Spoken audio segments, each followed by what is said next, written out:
wanna say ain't on it for you.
Good evening, everyone. So today I thought I would pop on and put a really important explainer, and I wouldn't say explainer video on what I've started a few weeks ago, well, at the beginning of May, which is called the Fifth Eye series.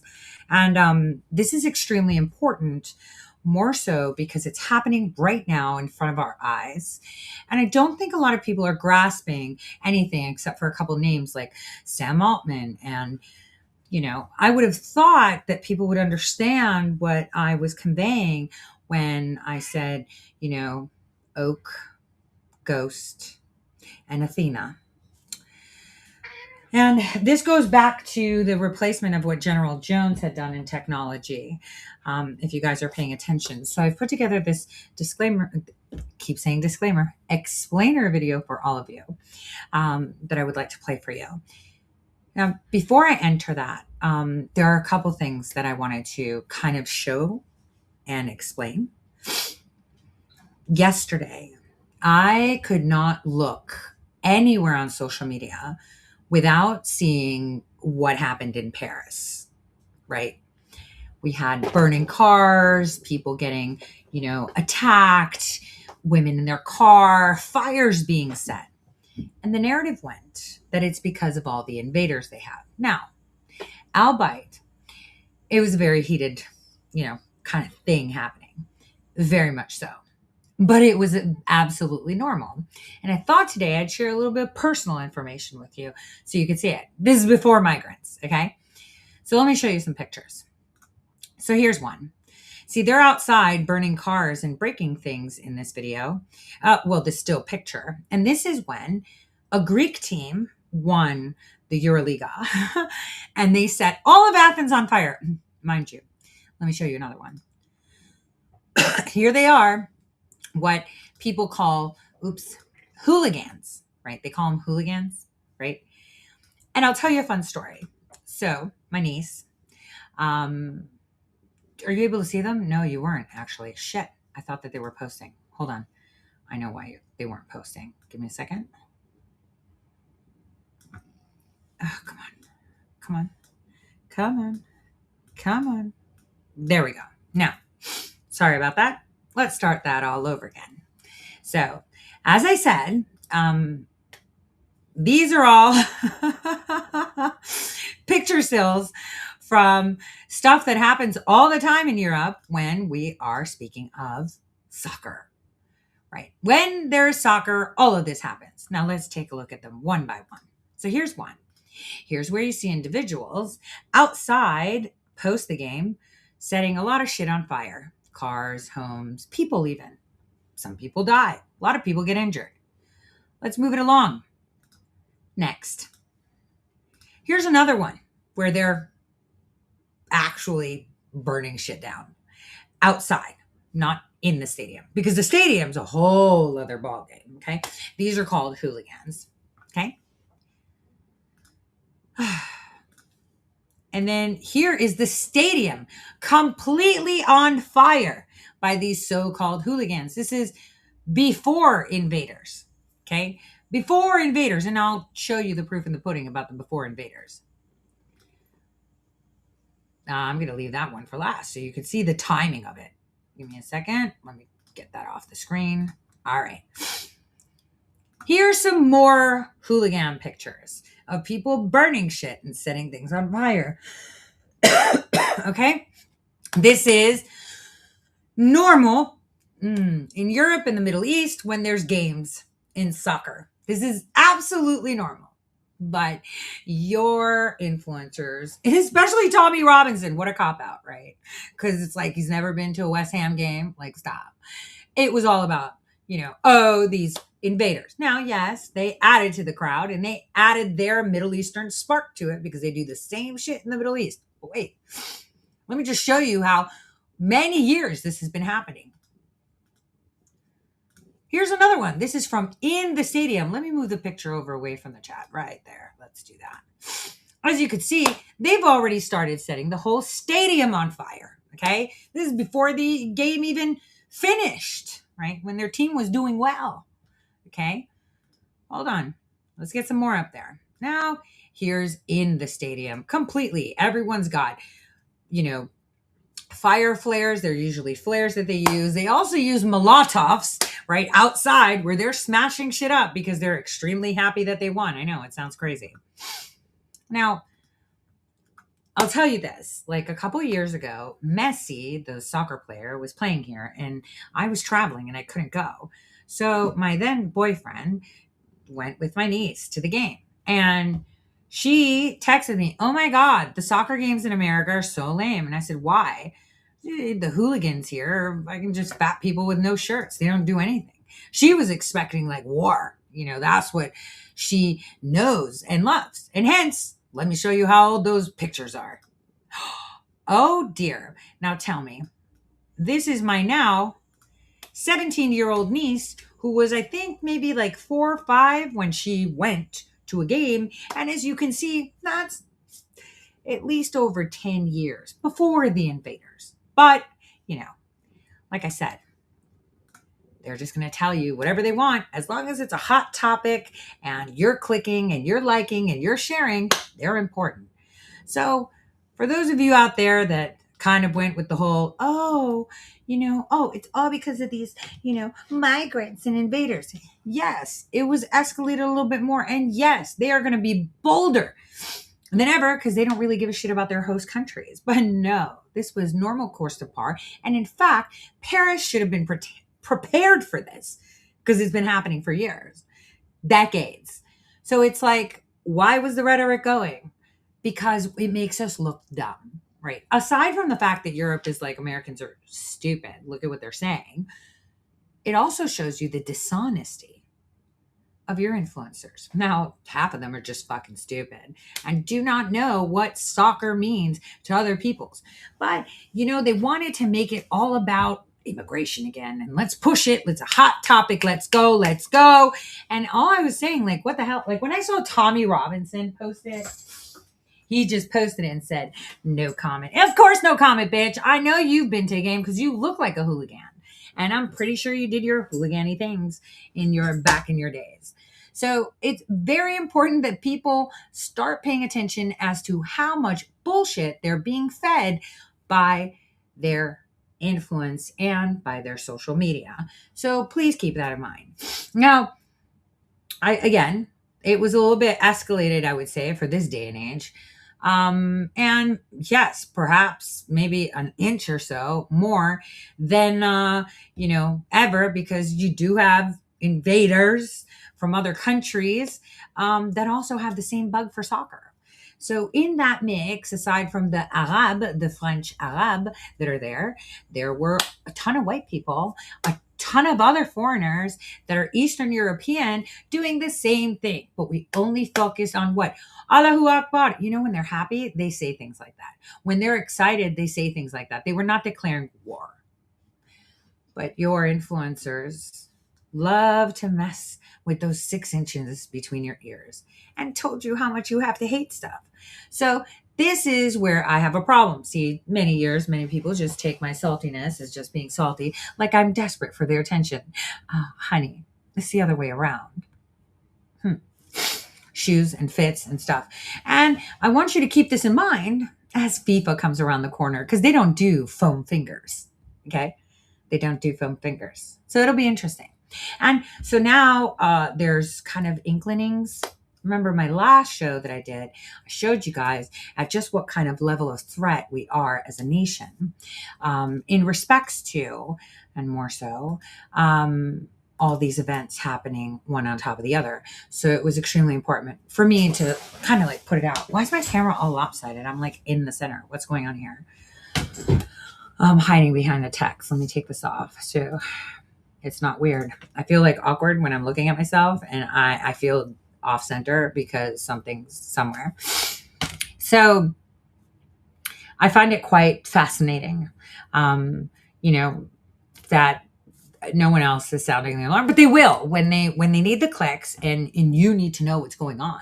You're going to quickly run over there and be like, click, click, click, click, click, click, share, share, share. That's the most, your time and your attention is the most important thing. Just give it to your president. Like, don't even listen to anybody, including me. It's just, And I know I've given you a lot of writing, but I know my website doesn't cower away from stating the actual date. And I'm trying to fix that bug of when I've been writing these things. So these articles that I've been putting out, I've been working on for a very, very long time. It's not just now. We've been extremely busy putting together our J6. Not a lot of people are going to be happy with what we have to say, and that's okay. I really don't care. Facts are facts. Truth is truth. And it may be uncomfortable, but sometimes people have to see it. On other news, Tina Peters is home. I was kind of disappointed to see her on Bannon's show, Bannon Targets. But I guess it happened. People should just leave her alone. She needs to relax, acclimate. It's going to be extremely difficult for her. All she needs is pampering. I do have the bag we have for her, and I'm going to get it to her the minute I feel that my girl is feeling good, or when she's ready to venture out. There's so much that I would like to say, and I can't. And that's not because I'm trying to withhold or be squirrely or spooky, but only because there's ongoing things and investigations and things happening. Obviously, many other people are being credited for it, but that's okay in my books, because what goes around, well, kind of lands to where the truth is. Seeing a lot of division online. It's quite fascinating to watch. I no longer engage in those operations to harness data. We have everything we need now. What else is there? Okay, guys, like my book 2s and my first stack of book 3s, I printed out all my labels, everything.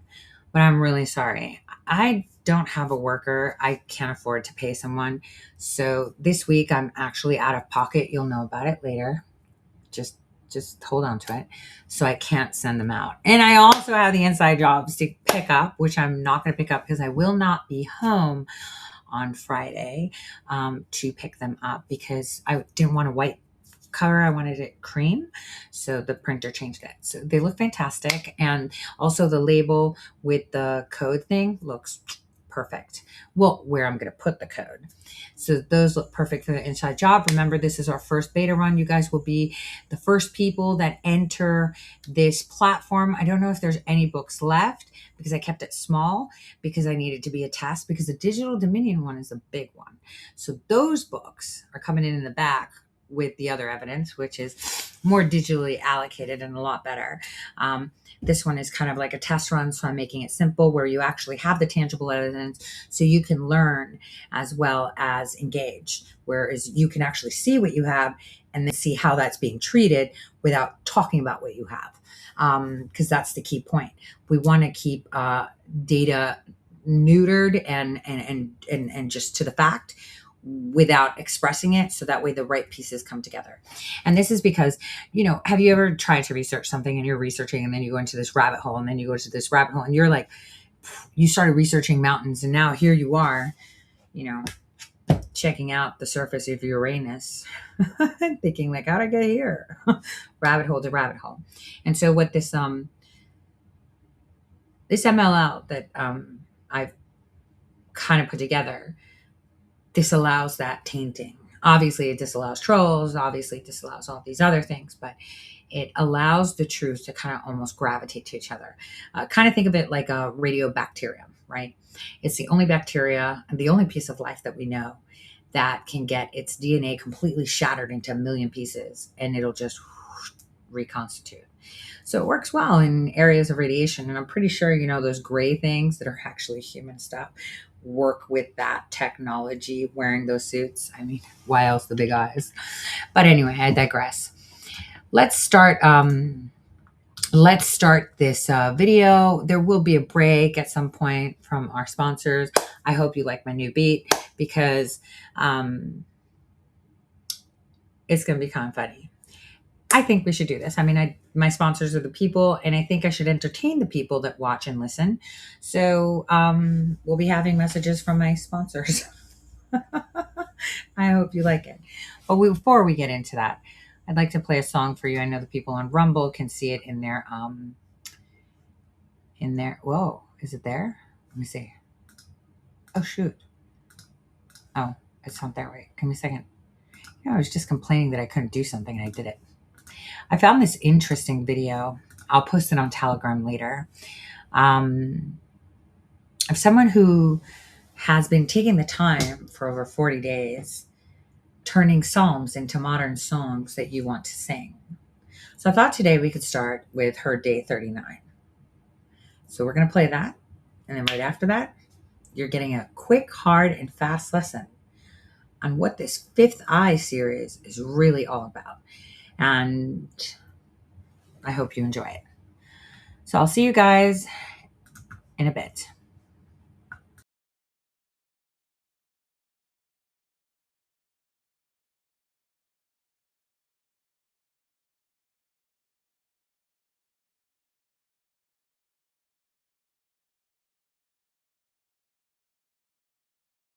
Okay, a bit was a couple seconds. Turns out the video didn't render. Okay, I'll post it on Telegram and X. I apologize. All right, so let's get into the nitty gritty. Let's go. Let's get this up. Have you ever wondered who's actually watching your bank account? Well, welcome to This Explainer. As a financial privacy investigator, I'm going to guide you through a totally hidden architecture that we recently uncovered through public records and FOIA disclosures. It's a fascinating, honestly deeply complex look at how national security and domestic finance are merging right beneath our noses. It forms what the source material calls the seam. We're going to break down exactly how this operates entirely through the hard evidence found in federal procurement records. So let's dive right into this glaring anomaly that immediately caught my eye in the federal procurement ledger. It's really the puzzle piece that starts this whole investigation. Think about it. Why on earth is the agency responsible for printing your tax refund purchasing algorithmic surveillance technology that was originally designed for war zones?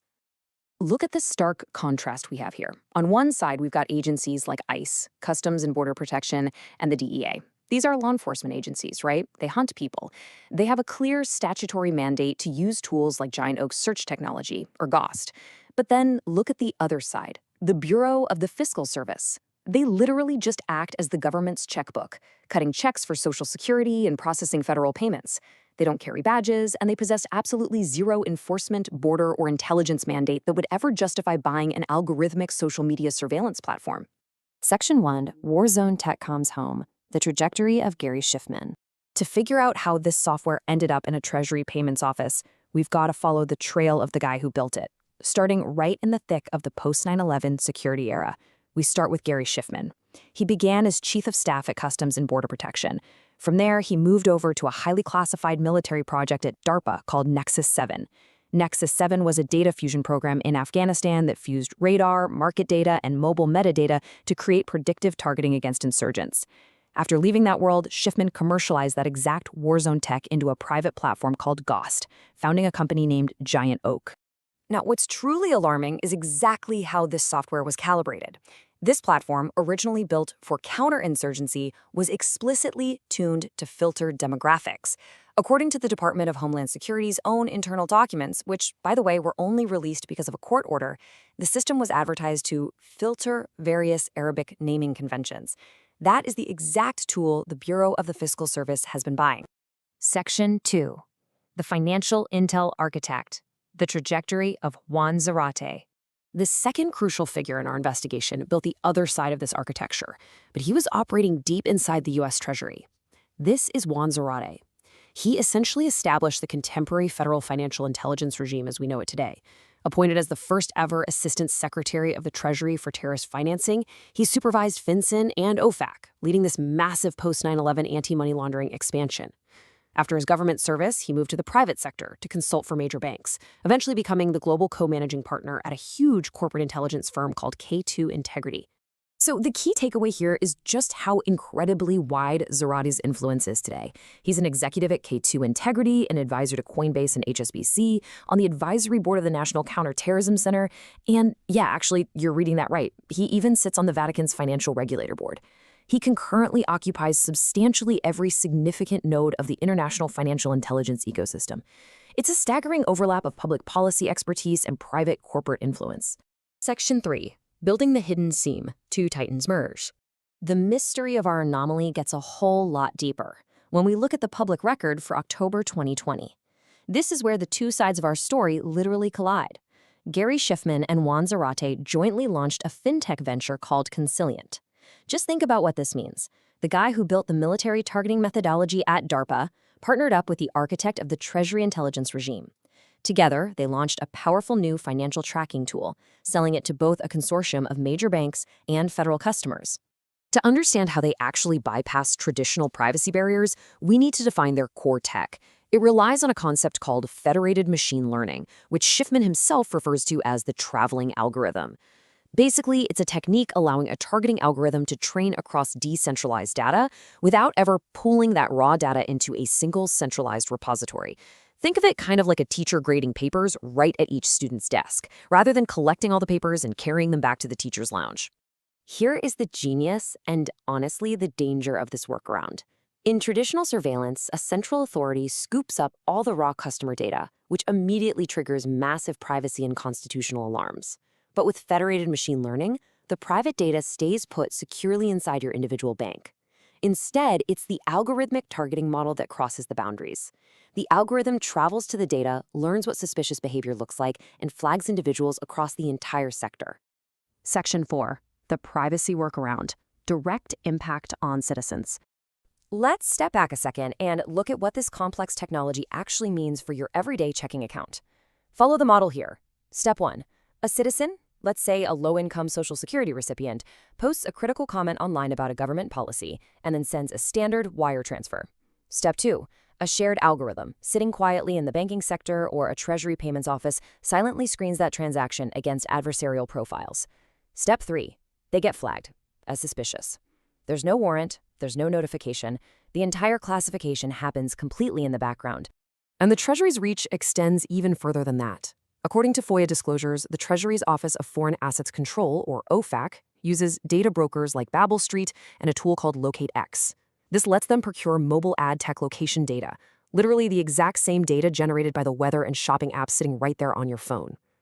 It's a way for agencies to essentially purchase the physical location data of individuals, including U.S. citizens, completely outside the traditional Fourth Amendment warrant process.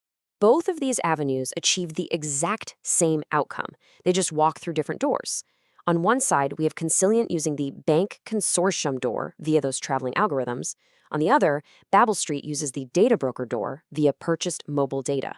The genius, or perhaps the danger of this design, is that your constitutional protection is left formally intact at the data collection layer. The data stays at the bank or the app, but your privacy is completely bypassed at the targeting layer. Section 5. A system without oversight, the unchecked ecosystem. As an investigator poring over these primary source documents, what really alarms me most about these findings is the total opacity surrounding this merger of national security and domestic finance. We only know about this sprawling apparatus because of court-ordered ACLU FOIL lawsuits and incredibly obscure procurement records.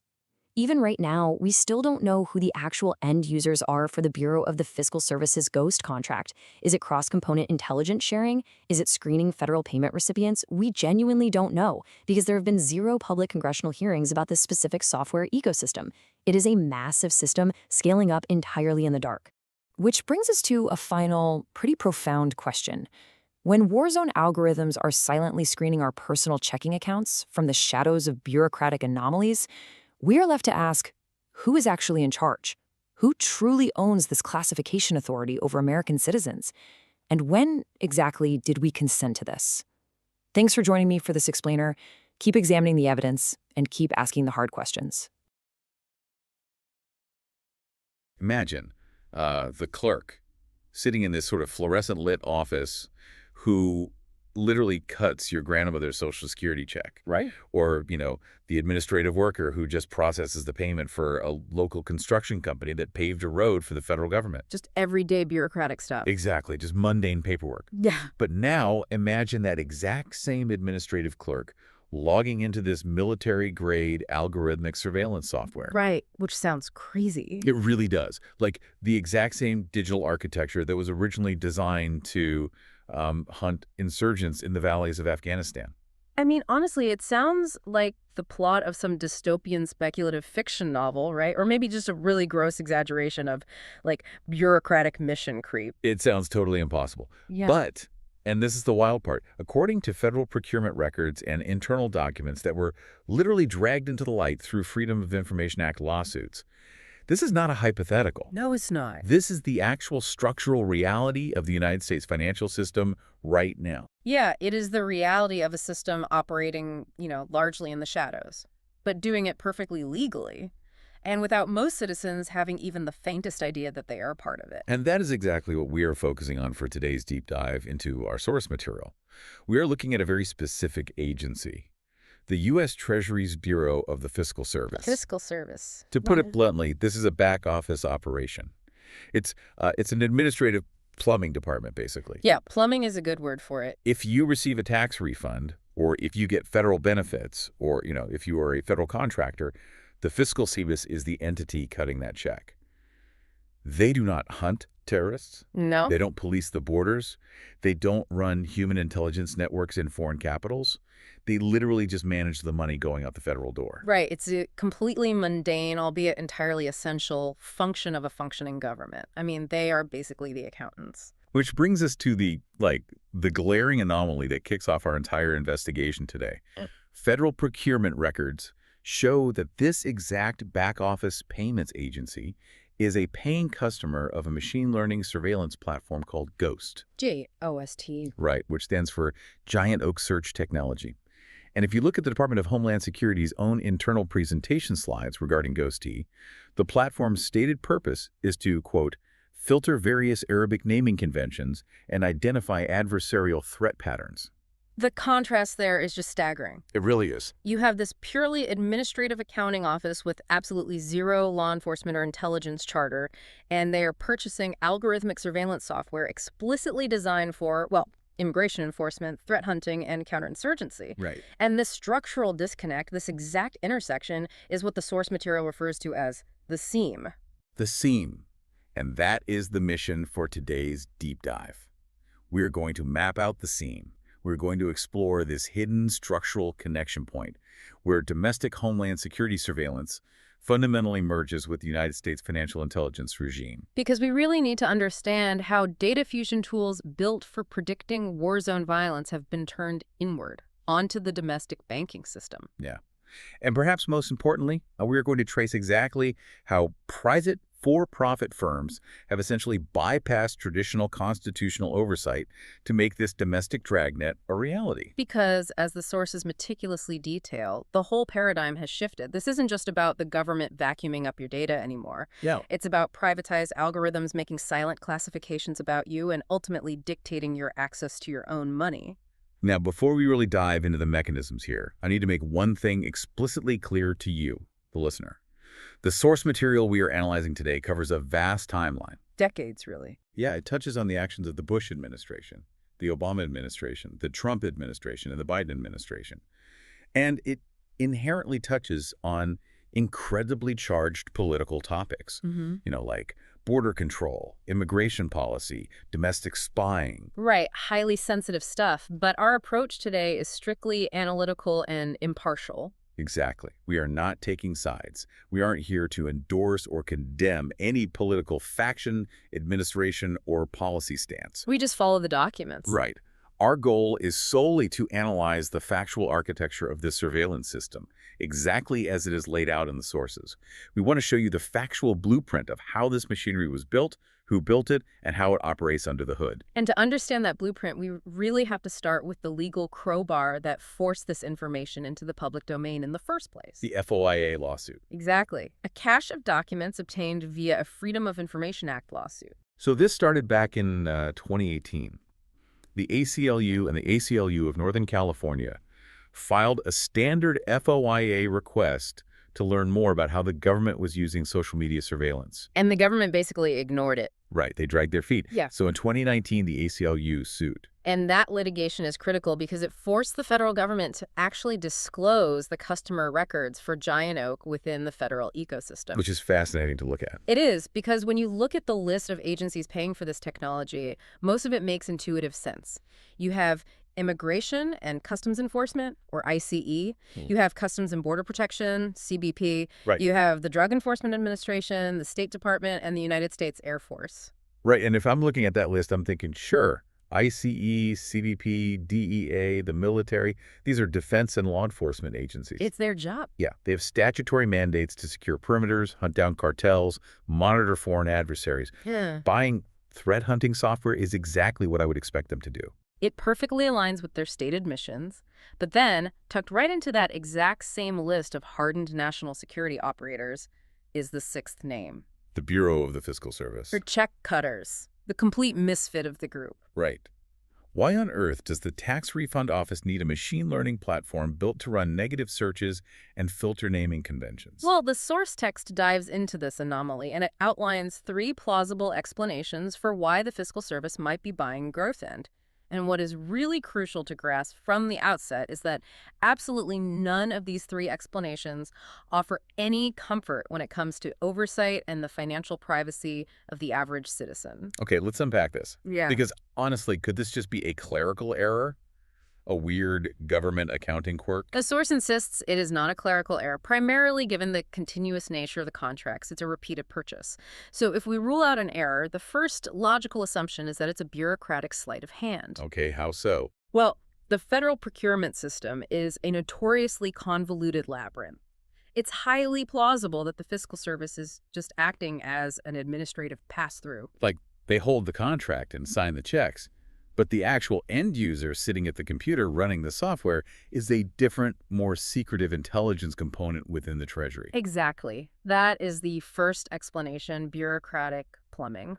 Maybe an intelligence arm, like the Office of Foreign Assets Control, OFAC, which enforces international sanctions, or FinCEN, which handles financial crimes, is the actual user. But wait, if that's true, why wouldn't FinCEN just buy it themselves? Why launder the purchase through the accounting department? That is precisely the danger. If this is a pass-through, the implication is that the procurement architecture is being deliberately utilized to obscure who is actually buying and operating domestic surveillance tech. Oh, I see. Right. If a civil rights group or a federal judge or a congressional oversight committee looks at the public contracting record and sees Fiscal Service, they might ignore it, assuming it's just accounting software. That's sneaky. It creates a shell game with taxpayer-funded surveillance. If they can't tell which intelligence component is actually wielding the tool, oversight becomes practically impossible. Okay, so a deliberate smokescreen is explanation 1. But if it's not a pass-through, the next logical assumption is significantly more terrifying. It means the Fiscal Service is actually the end user. Yeah. Does that mean the agency that cuts checks to federal contractors and beneficiaries is actively screening those people using algorithmic threat models? That brings us to the second explanation enforcement screening of payees. The Fiscal Service handles trillions of dollars in federal disbursements. If they're actively using GOST to scan the social media profiles of federal benefit recipients or contractors or individuals receiving tax refunds, looking for adverse signals or algorithmic flags before releasing their money, well, we have a monumental constitutional and statutory issue. Because they have absolutely no legal charter to do that. They aren't cops. Exactly. The Fiscal Service has zero statutory authority to act as an enforcement agency. If they're doing this, it constitutes a financial side enforcement mechanism operating entirely in secret. Wow. There has been no public disclosure, no congressional debate, and no new laws passed authorizing the accounting office to police the social media behavior of the people they are paying. So it's either a cover-up for an intelligence agency or an illegal shadow enforcement operation by an accounting agency. Neither of those are good. What is the third option? The third explanation outlined in the sources is cross-component intelligence sharing. Okay. The Treasury Department is massive. The Fiscal Service sits inside the same overarching department alongside enforcement arms like OFAC and FinCEN. If GOST is operating as a centralized, department-wide database, it means the administrative agency cutting your check can pull the exact same algorithmic dossier, the exact same social media threat scores, as the intelligence officers hunting money launderers. Meaning the left hand, which does the accounting, and the right hand, which does the national security surveillance, are sharing the exact same digital brain. Precisely. It implies an unprecedented level of internal data fusion across the Treasury. It completely blurs the legally necessary lines between routine administrative payments and aggressive national security surveillance. So no matter which of these three explanations is true, the result is that military-grade inference technology is deeply embedded in the most mundane aspects of domestic finance. Deeply embedded. And the source material makes a very compelling case that this wasn't an accident, right? This wasn't some organic evolution of software. Not at all. This architecture was built deliberately, piece by piece, by specific individuals who understood exactly how to bridge the gap between war zone intelligence and Wall Street banking. And to understand how he got here, we have to look at the man who built the algorithm on the military side, Gary Schiffman. The source text spends a significant amount of time tracing Gary Schiffman's career, and for good reason. His professional trajectory is essentially a masterclass in how institutional influence moves fluidly between the federal government, the military-industrial complex, and the private tech sector. So if we look at his timeline, Schiffman starts appearing in these key systemic roles around May 2004 under the Bush administration. He is appointed as the Chief of Staff for U.S. Customs and Border Protection. And his background at that point is already a very potent mix. He is a Navy veteran who served in the Gulf War. He holds a PhD in economics. He worked as a national security advisor in the Senate. Okay. And crucially, he came to CBP straight from a major Washington, D.C. lobbying firm. So he isn't just a soldier, and he isn't just an academic. He intimately understands the mechanics of policy, the flow of capital, and how security contracts are won in Washington. Exactly. He is positioned right at the nexus of policy creation and operational management. So he serves as the chief of staff at CBP for about 2 years. Then, in mid-2006, a subtle but vital shift occurs. He is quietly detailed over to the broader Department of Homeland Security to work on something called the Secure Border Initiative. The Secure Border Initiative, this was the precursor to the whole virtual fence concept, right? Yeah, the one. The massive, controversial idea to use integrated technology, radar, cameras, and data sensors to monitor the border rather than just building a physical wall. It was a massive push toward technological, data-driven surveillance perimeters. But Schiffman doesn't remain in government to see it through indefinitely. As is common in Washington, he pivots to the private sector. He takes a position as a senior vice president at L3 Communications. L3 is a massive defense contractor. Like if you've ever walked through a full-body scanner at an airport, there's a good chance L3 built it. They're deeply embedded in Homeland Security hardware. True. But it is his subsequent move that truly sets the stage for the architecture we are analyzing today. From L3, Schiffman moves into the orbit of DARPA. DARPA, the Defense Advanced Research Projects Agency. This is the military's classified research and development wing. The bleeding edge. Yeah, these are the people credited with inventing the early architecture of the internet, GPS stealth aircraft. Yeah. They fund the fringe tech that the military hopes will dictate the future of warfare. Exactly. And while associated with DARPA, Schiffman works on a classified, highly controversial data fusion program deployed in the Afghan war zone starting around 2011. And what's it called? The program is called Nexus 7. And Nexus 7 is the technological genesis of the entire domestic system we are talking about today. The source's description of Nexus 7 is wild. They call it an algorithmic counterinsurgency program. We really need to break down the mechanics of what that actually entails because it sounds like science fiction. Nexus 7 was essentially a massive, localized data fusion project. The military had an incredible amount of raw data flowing in from the Afghan theater. They were ingesting real-time signals intelligence from Predator drones. Right. They had ground-based sensor alerts. They had surveillance radar tracks plotting movement.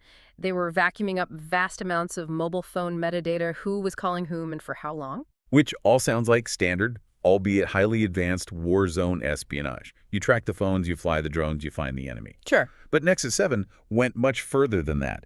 They didn't just look at military data. They started feeding the algorithm non-military socioeconomic data. Right. They fed it tribal network maps, agricultural yield reports, and this is the detail that truly highlights the methodology. They fed it the daily prices of fruit at the local Afghan markets. It sounds absurd on its face, doesn't it? Why does a military supercomputer care about the price of pomegranates? Right. But if you understand the underlying economic and behavioral logic Schiffman was applying, it makes perfect sense. The goal of Nexus 7 wasn't just to track insurgents in real time. The goal was predictive targeting. Predictive targeting. So they wanted to know where the Taliban was going to be tomorrow, not just where they were today. Precisely. They were taking all of this disparate data from highly classified spy radars down to the cost of local produce and applying complex machine learning pattern detection across the entire data set. They were looking for the hidden correlations, the invisible ripples in the data that precede an event. Right. Here's where it gets really interesting. It's like trying to predict a massive thunderstorm. Okay. You don't just look for rain. You analyze wind speed, barometric pressure, humidity, and maybe you notice a strange correlation, like an hour before a storm hits, there is a massive spike in the sale of umbrellas at the local street market. Right. The umbrella sales don't cause the storm, obviously, but they are a leading indicator of the storm. Nexus 7 was looking for the Taliban's umbrella sales.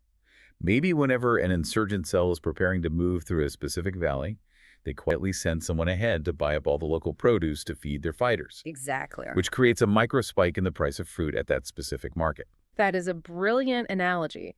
The algorithm doesn't know what a Taliban fighter is. It only knows math. It looks for anomalies and leading indicators of insurgent action. It was war zone predictive targeting executed by software, analyzing a hostile population to flag individuals or areas for military intervention. Wow. Now, it is crucial to note that the source text acknowledges Nexus 7 was highly contested within the military. Right, I actually want to push back on this a bit. Yeah. Did looking at fruit prices actually stop the Taliban? Because the source mentions that frontline intelligence operators absolutely hated this program. He really did. They felt it was a glorified academic grad school project that wasted millions of dollars on Silicon Valley tech that didn't yield actionable results on the ground. That skepticism is entirely valid, and it was widespread among field commanders. The friction between human intelligence operators and algorithmic prediction models is a constant theme in modern warfare. Many operators felt Nexus 7 produced too many false positives and lacked the nuance of human intuition. That makes sense. But in the grand scheme of this story, whether Nexus 7 perfectly predicted ambushes in Kandahar is actually irrelevant. Because the methodology was born. The underlying architecture of fusing disparate data sets to run predictive algorithms was codified. Exactly. The proof of concept existed. Yeah. And Schiffman took that exact methodology out of the classified military sphere and commercialized it. In 2009, while still deeply involved in this world, he founded a private company called Giant Oak.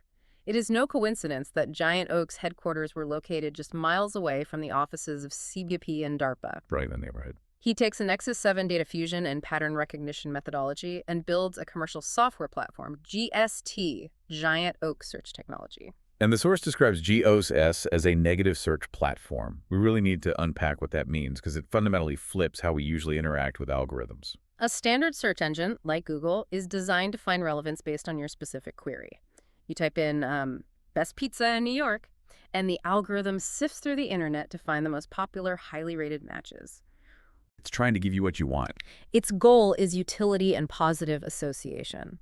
A negative search platform is the inverse. It is designed specifically to comb through massive data sets looking for derogatory information, adversarial patterns, hidden risks, or suspicious signals. So if we go back to my weather prediction analogy, GST takes that exact same storm prediction mathematical model built for the Afghan war zone.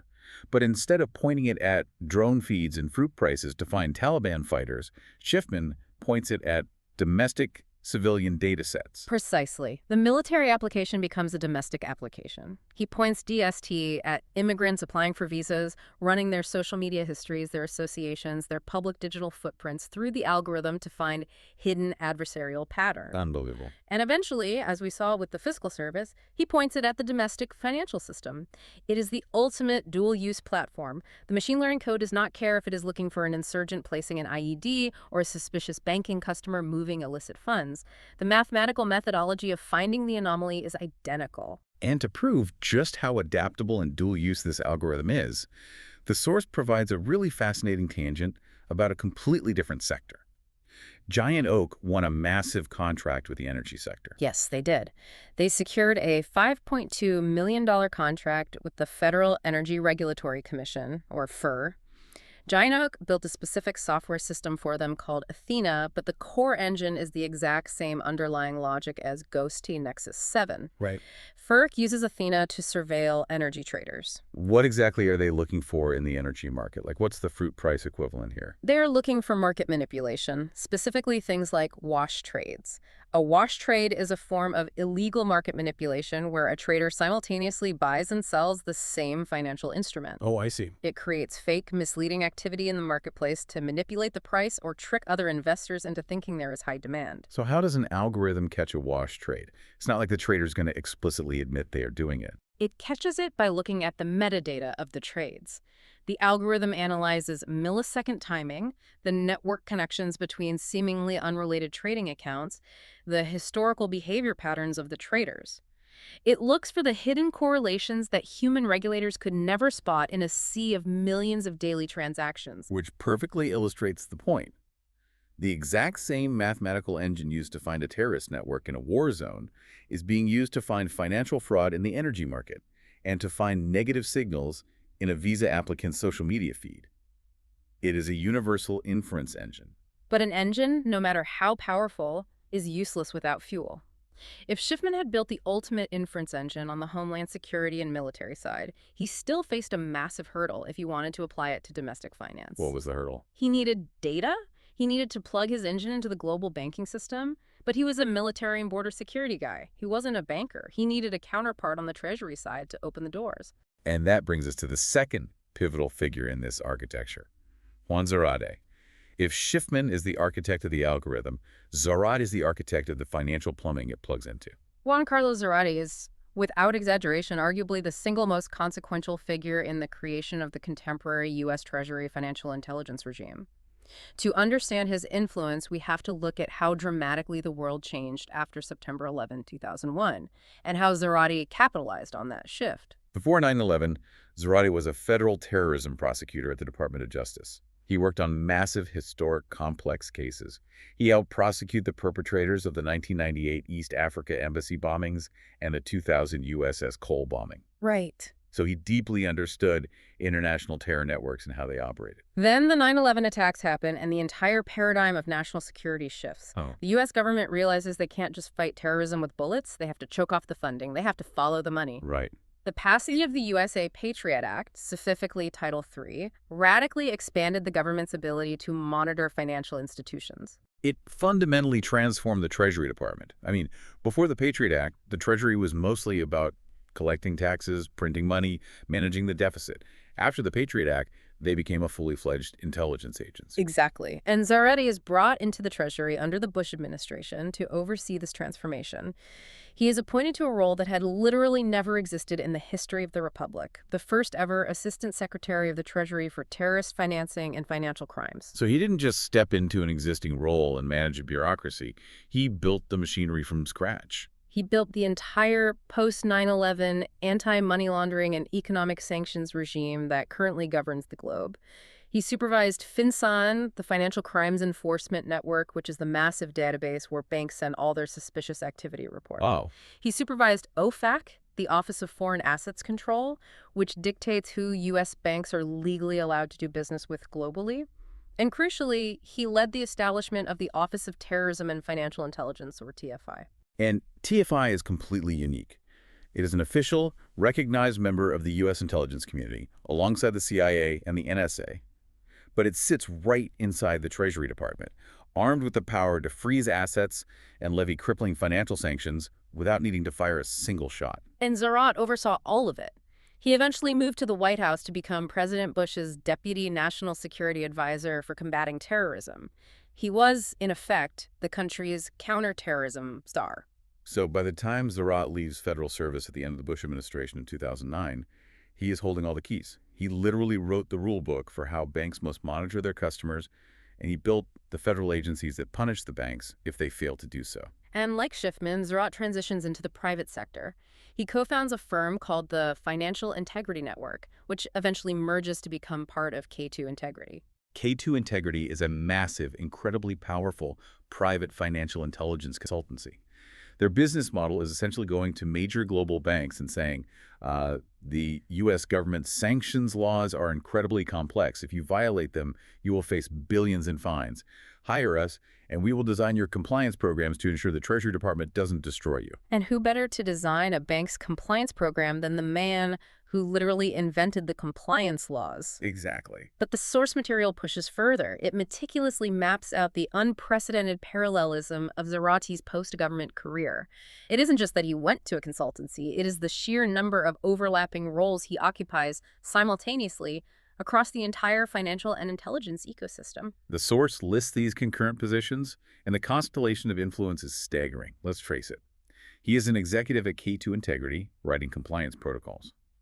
At the exact same time, he serves as an independent advisor to Coinbase, the largest cryptocurrency exchange in the United States, helping them navigate regulations. Simultaneously, he is an advisor to HSBC, one of the largest multinational universal banks in the world. He even sits on the board of the Vatican's Financial Information Authority, appointed directly by the Pope to help clean up the Vatican Bank. So he is embedded in private consulting, domestic crypto, global banking, and international sovereign finance. Yep. But he hasn't left the intelligence world behind either. Right? Not at all. At the exact same time he holds all these private sector roles, he is serving on the advisory board of the National Counterterrorism Center, a core entity inside the U.S. government's intelligence apparatus. Incredible. He also holds affiliations with major think tanks and policy institutes that shape Washington's consensus, the Foundation for Defense of Democracies, the Center for Strategic and International Studies, the National Endowment for Democracy, and he is a senior fellow at West Point. Okay, we need to pause here and look at the mechanics of what this actually means. Sure. If I am the listener, I am asking, is this just a wildly successful, highly networked guy having a great career, or is this something more systemic? We have one individual who wrote the rules for the federal government. He now sits on the advisory boards of the massive banks and crypto exchanges that have to follow those rules. He runs the private consultancy that gets paid millions to help the banks follow the rules. And he advises the government intelligence centers that enforce the rules. How does this not represent a structural monopoly on financial surveillance? The source argues that it absolutely is a structural shift, characterizing it as the creation of a vendor estate. Historically, intelligence oversight relies on a very clear dichotomy. The government holds a monopoly on surveillance power, and the private sector is subject to that power. Makes sense. Because the government has this immense power, we have constitutional checks and balances, courts, warrants, congressional hearings to keep the government in check. But the vendor estate shatters that dichotomy. Exactly. When you have a private firm consortium led by the exact same men who used to run the government agencies, effectively writing the compliance rules and providing the software to enforce them across the entire banking sector, that private entity begins to function as a unified, sector-wide regulatory authority. Wow. But because they are private companies, they do not answer to the Freedom of Information Act. They do not need warrants. They bypass the traditional historical patterns of intelligence oversight entirely. And the ultimate bypass, the moment the constitutional failsafe is truly circumvented, happens when these two titans finally cross paths. In 2020, Gary Schiffman, the architect of the military inference algorithm, and Juan Zarate, the architect of the global financial intelligence regime, joined forces. They co-found a fintech venture called Consilient, and their flagship technology platform, designed to revolutionize anti-money laundering and sanctions screening, is called Dozer. Now, the underlying technology that powers Dozer is crucial to understand because it is the exact mechanism they use to bypass the Fourth Amendment. Dozer runs on a concept called federated machine learning. We really need to break down the math and the data pipelines here. How does federated learning actually work? Let's start with how machine learning traditionally works to show why federated learning is different. Traditionally, if you want to train an AI model to detect fraud, you have to pool massive amounts of data into one centralized server. Okay. A bank would have to take all of its customers' transaction histories, all their balances, all their private data, and dump it into a central consilient server so the algorithm could learn from it. But banks can't legally do that. Privacy laws, banking secrecy acts, and the Fourth Amendment generally prevent banks from just handing over the raw, unanonymized financial data of millions of innocent citizens to a third-party tech company without a warrant or explicit consent. Precisely. Centralized data collection hits a massive legal and privacy wall. Federated learning was originally developed as a technical workaround to this exact problem. So how does it work in practice? The most common textbook example is the predictive keyboard on your smartphone, like Google's Gboard or Apple's QuickType. When you type messages to your friends, the keyboard learns your specific slang, your habits, and the names of your contacts to improve its autocorrect predictions. But obviously, Google and Apple do not want to upload every single private text message you ever send to their central servers just to train an autocorrect model. The liability and the privacy violation would be astronomical. Right. So instead of bringing the data to the model, federated learning brings the model to the data. A miniaturized version of the machine learning algorithm is downloaded onto your physical phone. Oh, I see. It analyzes your private text messages locally, it learns the patterns. Then the algorithm calculates mathematical updates adjustments to its internal weights and biases based on what it learned from your typing. So it learns that I use a certain word a lot. Yeah. And it turns that realization into a mathematical parameter. Exactly. And your phone only sends those abstract mathematical parameters, the updates, back to Google's central server. Google aggregates the mathematical updates from millions of phones to create a smarter global autocorrect model and then pushes that smarter model back out to everyone. Brilliant. Your actual raw text messages never left your device. They remain perfectly secure. Okay, that makes total sense for my phone's keyboard. It's a clever way to preserve my privacy. But how does Consilient apply this architecture to the global banking system? Consilient applies this exact same federated architecture across a consortium of massive financial institutions. They started partnering with banks like PNC, utilizing hardware from Intel. Okay. Here is how it works in finance. The bank keeps all of your raw financial data on its own secure internal servers. Your transaction history, your balances, your wire transfers, that raw data never leaves the bank's firewall. Therefore, existing privacy laws regarding data sharing are technically satisfied. The bank can legally say, we didn't give your data to anyone? But here's the mechanism. The targeting model dozer, the algorithm that actively decides what specific behavioral patterns constitute a suspicious person or an illicit transaction, is shared across the entire consortium of participating banks. Wait, across all of them? Yes. Every single bank in the network trains the dozer model locally on its own customers' data. The model learns new patterns of fraud or suspicious behavior at Bank A, calculates the mathematical updates, and sends those updates back to Consilient. Right. Consilient aggregates the updates from Bank A, Bank B, and Bank C, and pushes a newly improved HiveMind targeting model back out to every bank in the network. I want to try an analogy here to see if I'm grasping the legal loophole. It is like a network of nightclubs in a city. Usually, to keep bad actors out, a club would need a bouncer to look at your physical ID card, write down your name, and run a background check against a central police database. That requires handling your private data. But with federated learning, it's like every bouncer at every club has a neural link directly into a shared hive mind. Bouncer A at Club A kicks out a guy for starting a fight. The hive mind analyzes exactly what that guy was wearing, how he walked, the micro-expressions on his face before the fight started. Okay. It turns that into a behavioral parameter. It instantly updates the hive mind. So when a completely different guy walks into Club B across town wearing similar clothes and displaying the exact same micro-expressions, Bouncer B instantly flags him as a threat and denies him entry. Bouncer B never looked at the guy's ID. He never collected his raw data. He just used the HiveMind inference model to classify him as suspicious. That is an exceptional analogy because it perfectly isolates the constitutional sleight of hand occurring here. Our legal frameworks, specifically the Fourth Amendment, are entirely obsessed with the protection of data collection. Right. The law protects your ID card.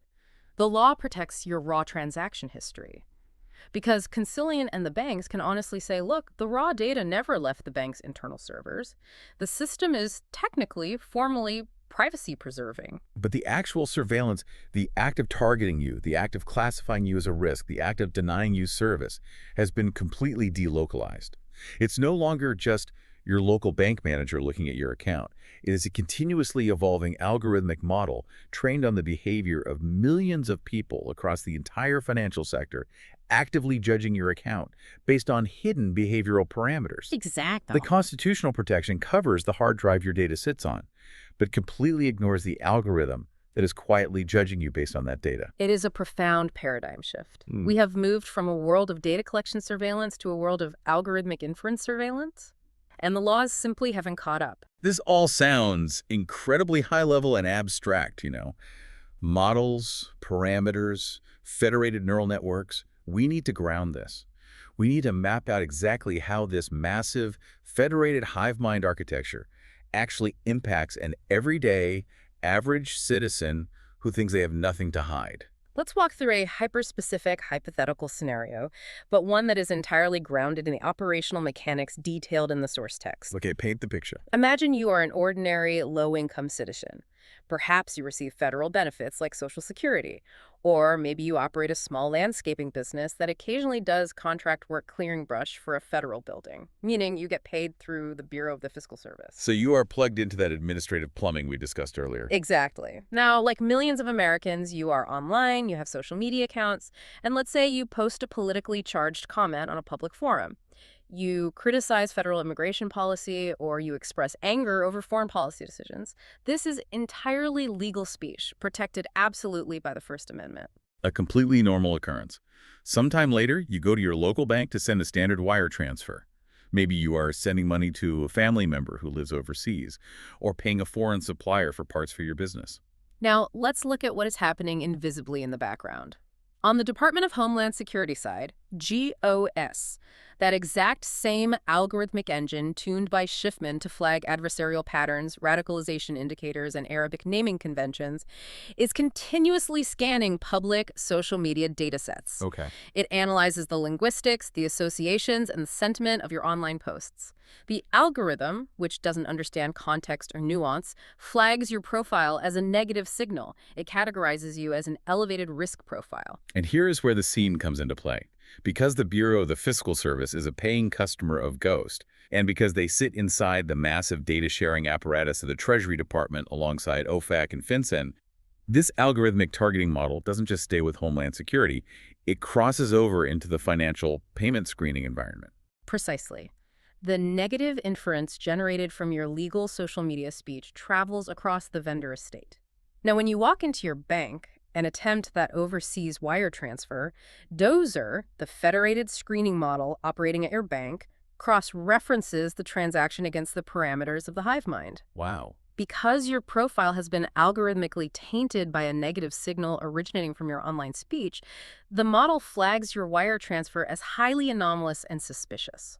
So your transaction is halted, it is frozen, or it triggers a suspicious activity report sent to FinCEN, potentially initiating a covert investigation into your finances. And here is the truly chilling part of this scenario. Yeah. All of this happens without a warrant. It happens without any public notice. It happens without any new legislation being passed by Congress. That's the craziest part. You, the citizen, are standing at the bank teller window wondering why your wire transfer is blocked. And you will never, ever know that a machine learning model, originally built to hunt insurgents, was silently pointed at you.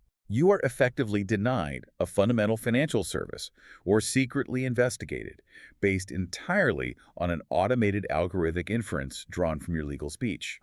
And that inference was shared across a seamless, invisible architecture spanning defense contractors, intelligence agencies, the Federal Check Writing Office, and your local bank. That is the reality of the architecture Schiffman and Zarat have built. Now, as the host, I have an obligation to play devil's advocate here.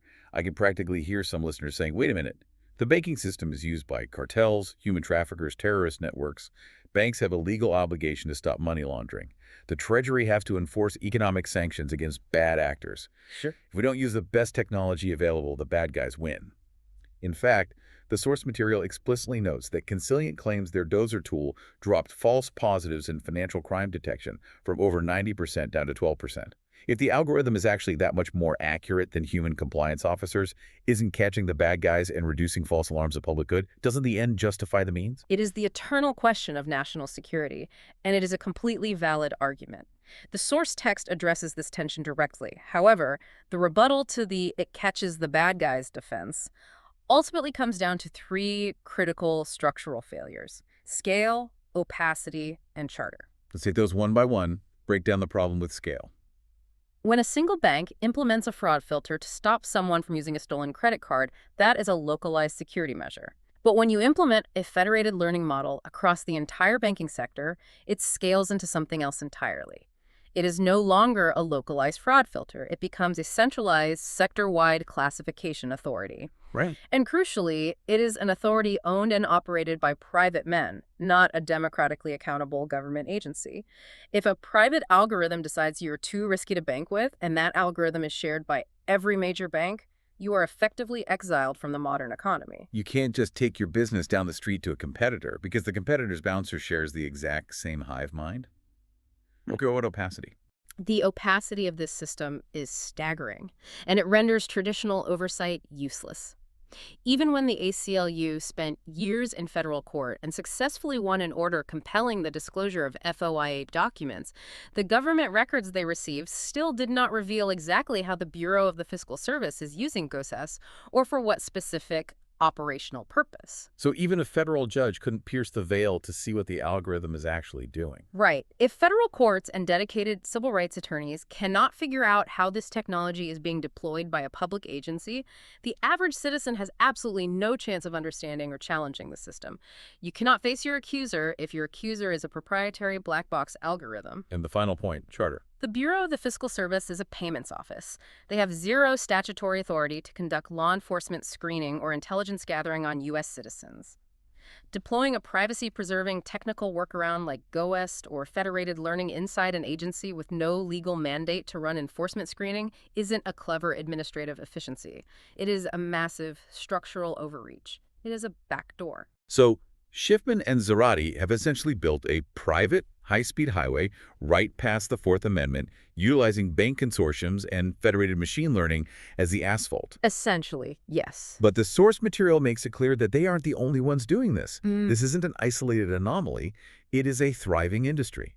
There is a mirror image of this exact strategy happening right alongside them, utilizing a completely different technological avenue. Yes. The source introduces another major player to demonstrate how systemic this bypass has become. They detail the operations of a company called Babel Street. Babel Street is another massive private surveillance firm. Their flagship product is a platform called Babel X, which is designed to monitor massive streams of social media data, deep web forums, and public internet chatter in multiple languages. Right. Their customer list is a who's who of federal power. The FBI uses them, the IRS uses them, and Customs and Border Protection uses them specifically to screen the social media profiles of U.S. citizens returning from abroad. But the truly critical part of the Babel Street narrative, the part that perfectly mirrors the Consilient workaround, involves a separate product called Locate X. The source references groundbreaking reporting published by The Intercept in 2021 regarding how the Office of Foreign Assets Control OFAC, the exact Treasury sanctions arm that Juan Zarate used to supervise, was utilizing Locate X. And Locate X is terrifying in its simplicity. We need to do a deep dive into the ad tech ecosystem to understand how this works. Locate X uses commercial mobile phone advertising identifier feeds to track the historical and real-time physical locations of individuals. Yes. How does an ad ID actually transmit my physical location to a surveillance company? It relies on the ecosystem of free apps on your smartphone.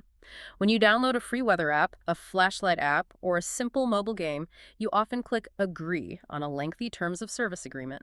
By doing so, you grant that app permission to access your phone's GPS location. Because the weather app needs to know where I am to tell me if it's going to rain. Exactly. But the app developers don't just use that data for the weather, they monetize it. Your phone has a unique alphanumeric string assigned to it called an advertising ID or an IDFA on Apple devices. Okay. The app ties your GPS coordinates to that anonymous string of numbers, and it sells that location data stream to massive automated advertising exchanges in real time. This allows local restaurants to serve you ads when you walk near their business. So there is a massive, unregulated river of highly accurate GPS data flowing constantly from millions of phones to private data brokers. Yes, and Babel Street simply taps into that river. LocateX ingests those commercial data broker feeds. By aggregating those alphanumeric strings, they can build incredibly precise physical surveillance maps. They can see where a specific phone sleeps at night, where it goes to work, who it meets with. Wow. This is the exact same underlying ad tech technology that has been documented tracking the physical movements of highly trained U.S. intelligence officers and military personnel around the globe. And OFAC, the Treasury Department's sanctions enforcers, is buying this LocateX data. But why does OFAC need to buy it from a data broker? Why is this considered a constitutional loophole? It comes down to a highly controversial legal concept known as the third-party doctrine and how it interacts with the Fourth Amendment. The Fourth Amendment protects citizens from unreasonable searches and seizures. Generally, if a federal intelligence agency or the police want to track your physical location 24/7 using your cell phone signal, they must go before a federal judge, demonstrate probable cause that you are committing a crime, and obtain a search warrant to compel the telecom company to hand over the data. They have to use the front door of the legal system. Exactly. But the third-party doctrine, which stems from a 1979 Supreme Court case called Smith v. Maryland, essentially states that if you voluntarily give your information to a third party, like a bank or a phone company, or in this case, a weather app, you lose any reasonable expectation of privacy regarding that data. So because I clicked agree on the flashlight app, I willingly gave my location to a third party. Precisely. And because OFAC is simply buying this location data from commercial private sector data brokers on the open market, just like any marketing firm could, the government lawyers argue they are not collecting it via government authority. There is no wiretap. There is no subpoena. That's wild. Therefore, they claim they do not need a search warrant or probable cause to track the physical locations of U.S. persons. They just use a federal credit card. So if the front door of a constitutional warrant is locked, Giant Oak and Consilient sneak into the house through the plumbing of the banking consortiums using federated learning, and Babel Street just buys a master key from a digital ad agency. That is the perfect synthesis. That is precisely how these operational strategies mirror each other. Babel Street has a different corporate history than Giant Oak, and they utilize a fundamentally different technical architecture. They rely on data brokers instead of bank consortiums. Right. But the legal workaround is identical. Both architectures use private sector vehicles to completely bypass constitutional limits on domestic surveillance. This brings us to a conceptual framework the source material introduces that perfectly encapsulates this reality. They call it the fifth eye. Now, anyone who follows global intelligence is likely familiar with the Five Eyes Alliance. This is the historic intelligence sharing agreement between the United States, the United Kingdom, Canada, Australia, and New Zealand. Right. Historically, it has been alleged that these countries would sometimes use the alliance to bypass domestic spying laws. Meaning, if the CIA wasn't legally allowed to spy on an American, they would ask British intelligence to do it and then share the data. But the source text argues that the true fifth eye operating today is something fundamentally different. Right. They argue the fifth eye is not a nation state at all. The fifth eye is the vendor estate. It is this incredibly dense, interconnected web of private surveillance and intelligence firms. Giant Oak, K2 Integrity, Consilient, Babel Street, Palantir, and dozens of others. They effectively act as a supranational intelligence organization. That's a huge claim. But because they operate in the private sector, they do not answer to the known laws, constitutional constraints, or democratic oversight mechanisms of any single country. So here's where we're going to take a quick break from my sponsors, from our sponsors. But I wanted to reiterate, I told you this years ago. I worked for one of these companies. First pioneers back in the year 2000 when it was concocted. Your intelligence is being outsourced to private companies, and the highest bidder has that data. Now, keep in mind, though I'm showcasing Gary Schiffman, I simply admire the math behind his product. And there is some element of it that he fails. And I've said this over a decade ago. The biggest problem that they have is that they take as a standard that human responses to things are a fixed absolute value. And that's not correct because people are stories. And They are unable to. Though another thing that I'd also like to point out, it was the same system, and this is why KeyBank was questioned by Congress, that was used and weaponized. Another company was used and weaponized when they shut down my bank account. And they told me nothing. And this is how they get warrants for everything they want. Under the Biden administration, if you remember, my bank account was completely shut down about a week before I had surgery. And it was life-threatening surgery. And I was confused, as I've been banking with them for 5 years, on my own. There was no reason. Everything is transparent. I have nothing to hide. Besides, with the things that had gone on with my life, I had an FBI colonoscopy prior to that and probably during that because of the things that I'm saying. But unfortunately, there were very young ears and a lot of operations that deployed around 2015 that are consistent today. Because rather than us, the people, and if you remember, the MOUs and all of this data sharing were the first things that I would be putting out with, with my writing, with my name, not with a pen name. And I was targeted by your very own information highway because either they didn't understand it or they were on the take. And then you have to ask yourself, and, we'll see, who were they actually working for? It's not going to be like signed in Chinese or signed in Russian or signed in Turkish, or in Balkan languages. The check's not going to be signed by them. It's going to be signed by companies. I did point out Damascene Group. These are groups you've never even heard of. Like some of these companies that you're hearing about today, you may have heard in passing, you may have encountered at some point. And, whenever I see POG put out like the ghost in the machine, people think it's like a ghost, like, oh, we're lurking. No, bitches. It's GOST. It's the fucking program. And that's what, you try to say it in a nice way because it kind of works, getting people all excited. I see why they're doing it, but we don't need that. Truth and transparency is key because, as I said in my third book, we are already in the digital cage. And like C.S.C. Lewis said, the gates of hell are locked from the inside.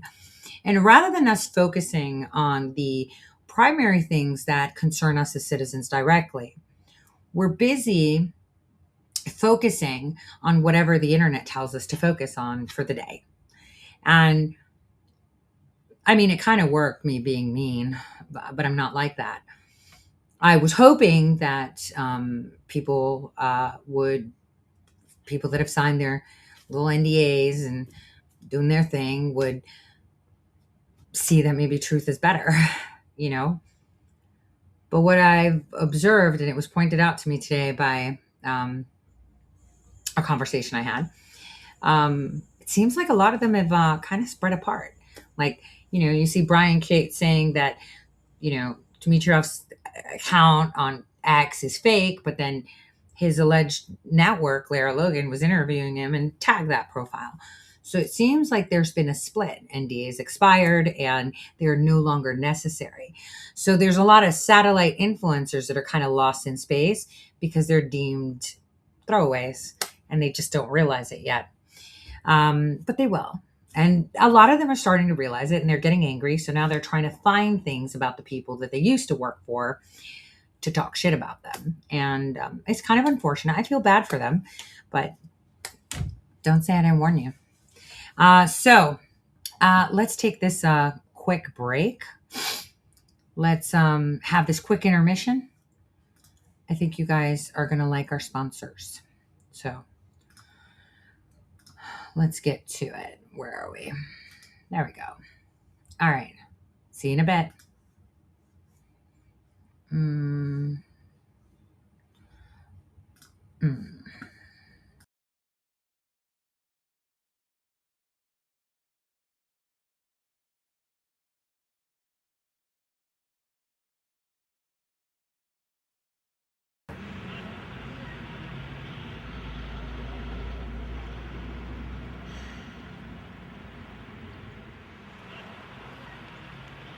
Would you like the rest of my sandwich? I'm not homeless. Hey, come on, grab your stuff. I got us a place to play. What is it? Oh, I don't know. It's a place called Dante's or something. And they've only allowed us to do one song, so we got to make it a good one.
Have you ever wondered who's So that actually was, watching your bank wait, account? hold on. Well, welcome to This Explainer. Hold on. As a financial privacy investigator, I'm going to guide you through a totally hidden architecture that we recently uncovered through public records and FOIA disclosures. Give me a It's a second. fascinating, honestly deeply complex look at how national security and The entire banking sector, it scales into something else entirely.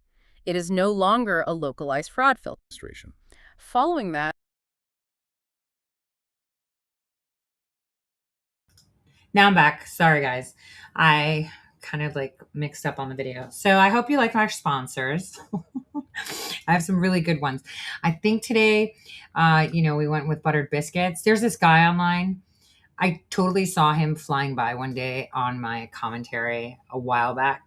And and the minute I had seen this sponsor, I was like, oh my God. I'm following this guy because his handle is buttered biscuits. And every now and then he'll pop up on my feed when I post and he'll just put like a gif of buttered biscuits. I found that hilarious, aside from the fact that the venue was funny. I thought it was extremely smart.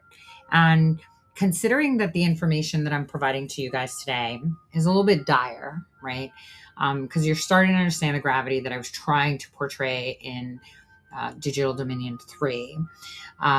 And the things that I've been trying to say indirectly for a very long time. Now, going back again, Gary's done some exceptional work. I'm not knocking him at all. But I do believe that having accuracy and is better than efficiency. And since we have this as part of our AI governance, for those of you that say, no. Oh, yes. And this is why we were able to put together all the data from J6.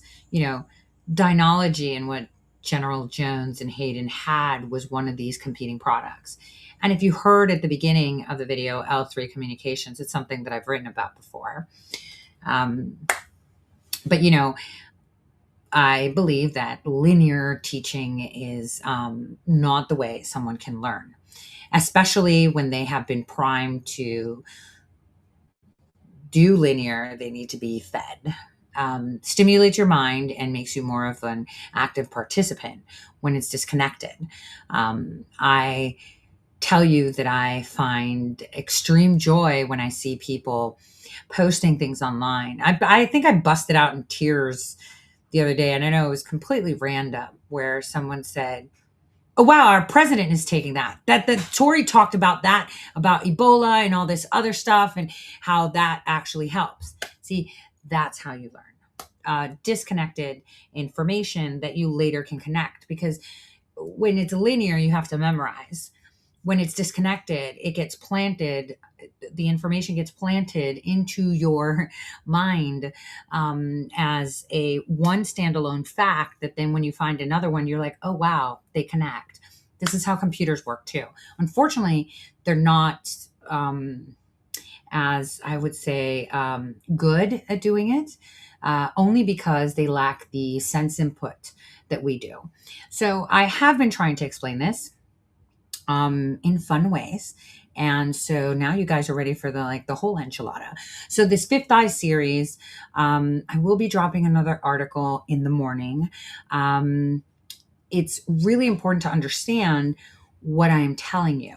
And so this explainer video is supposed to have them debate just that one article. And you have to understand that there's many verticals. And what I was trying to show is that this has now entered the energy market. Do you remember when we talked about washing machines and then turning them off?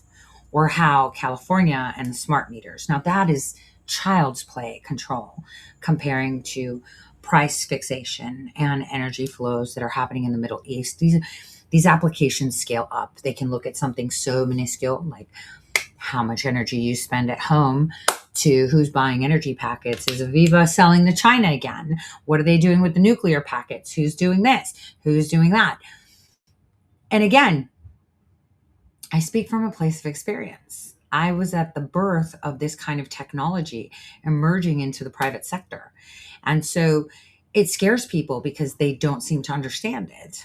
And I understand it complete. The fear, I understand completely because it's completely alien to people. But I believe that Gary himself has been trying to, in a way, make it more approachable in the sense of we're in this era. We're in the digital era right now, and it's coming. So let's make it good. And the Department of Defense, the CTO office, basically, this is where all of us is centralized, right? And what we call the Department of War now. And they're really good people that do care about America.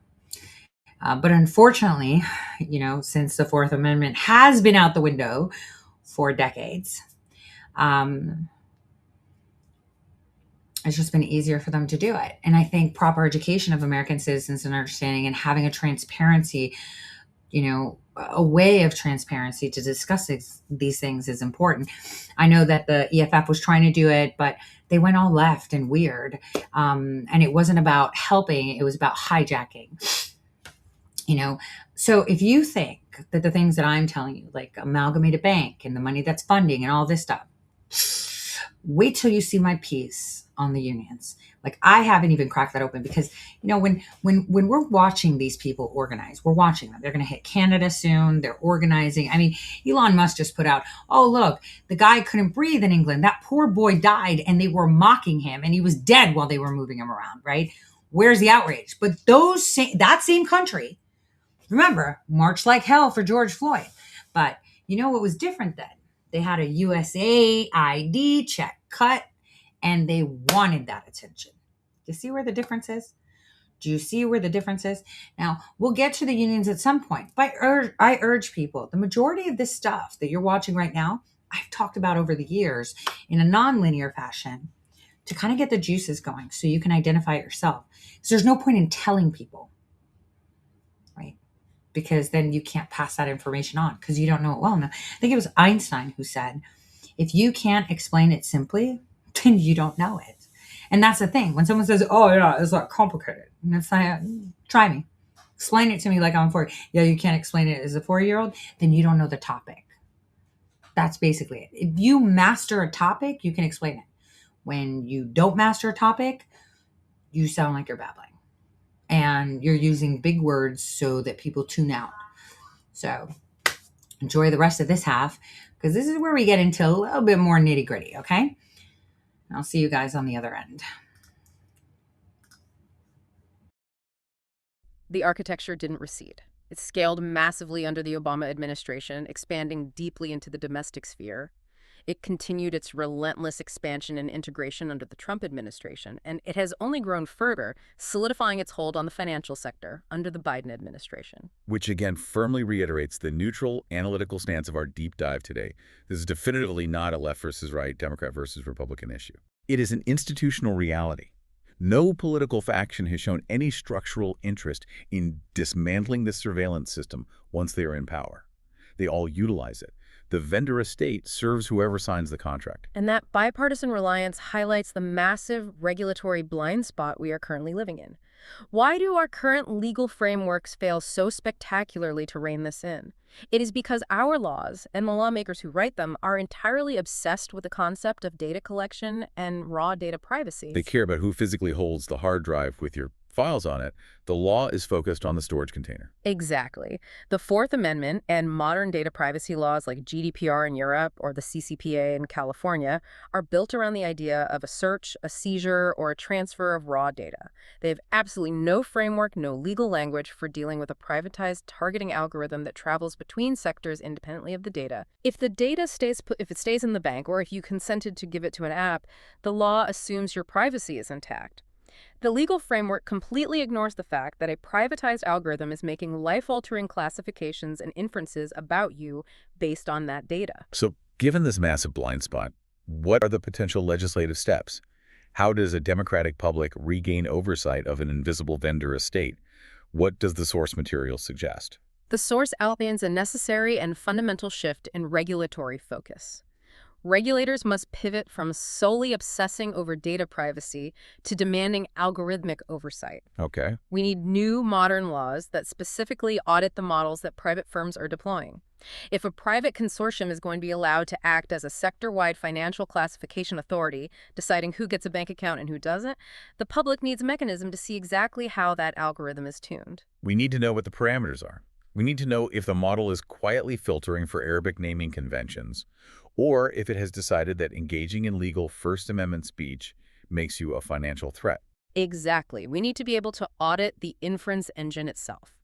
Furthermore, there need to be strict, explicit, and aggressively enforced bans on non-intelligence agencies, specifically administrative entities like the Bureau of the Fiscal Service, deploying dual-use military surveillance technology under the guise of bureaucratic plumbing. The administrative state cannot be allowed to run shadow enforcement operations. So we've covered an immense amount of ground today. We've seen how a data fusion methodology built to predict insurgent attacks and monitor fruit prices in the valleys of Afghanistan was commercialized by Gary Schiffman.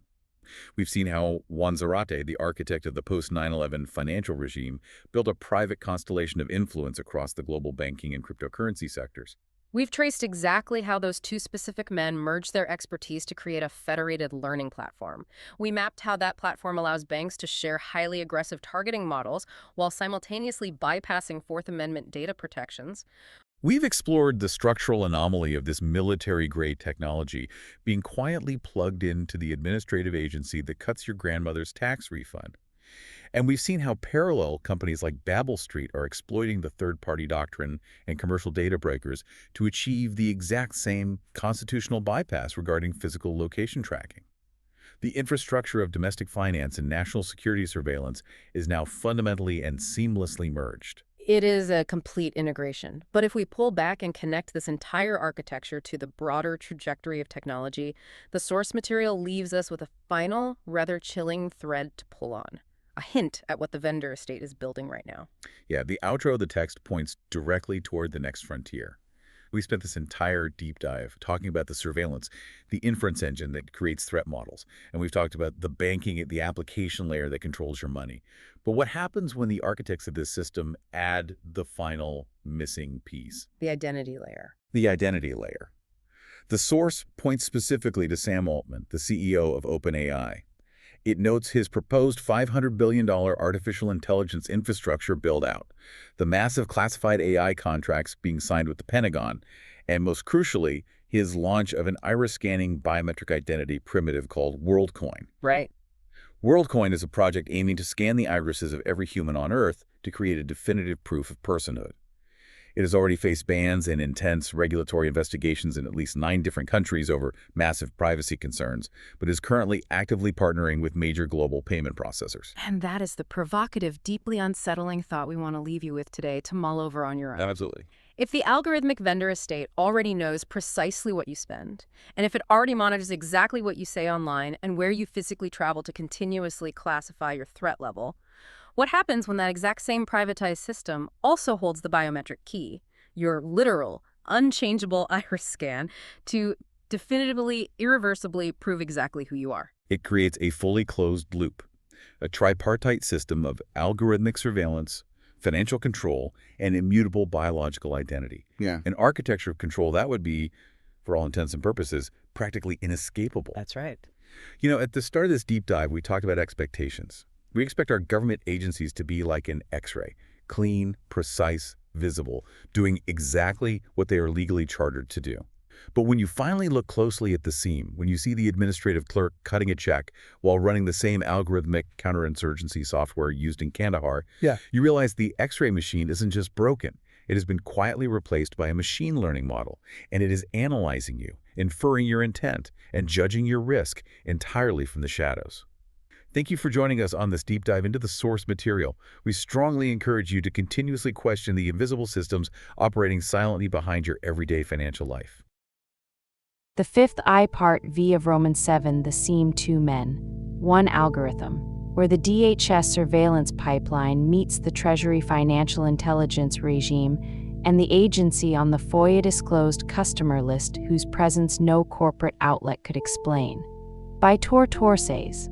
Com Investigative Series, May 15, 2026. Part 1 of this series mentioned, in a single sentence whose significance the reader had no way of evaluating at the time, that Giant Oak's GOST platform, the Giant Oak search technology used by Immigration and Customs Enforcement, appears across the federal procurement record of 6 agencies: Immigration and Customs Enforcement, Customs and Border Protection, the Drug Enforcement Administration, the State Department, the Air Force, and the U.S. Treasury's Bureau of the Fiscal Service.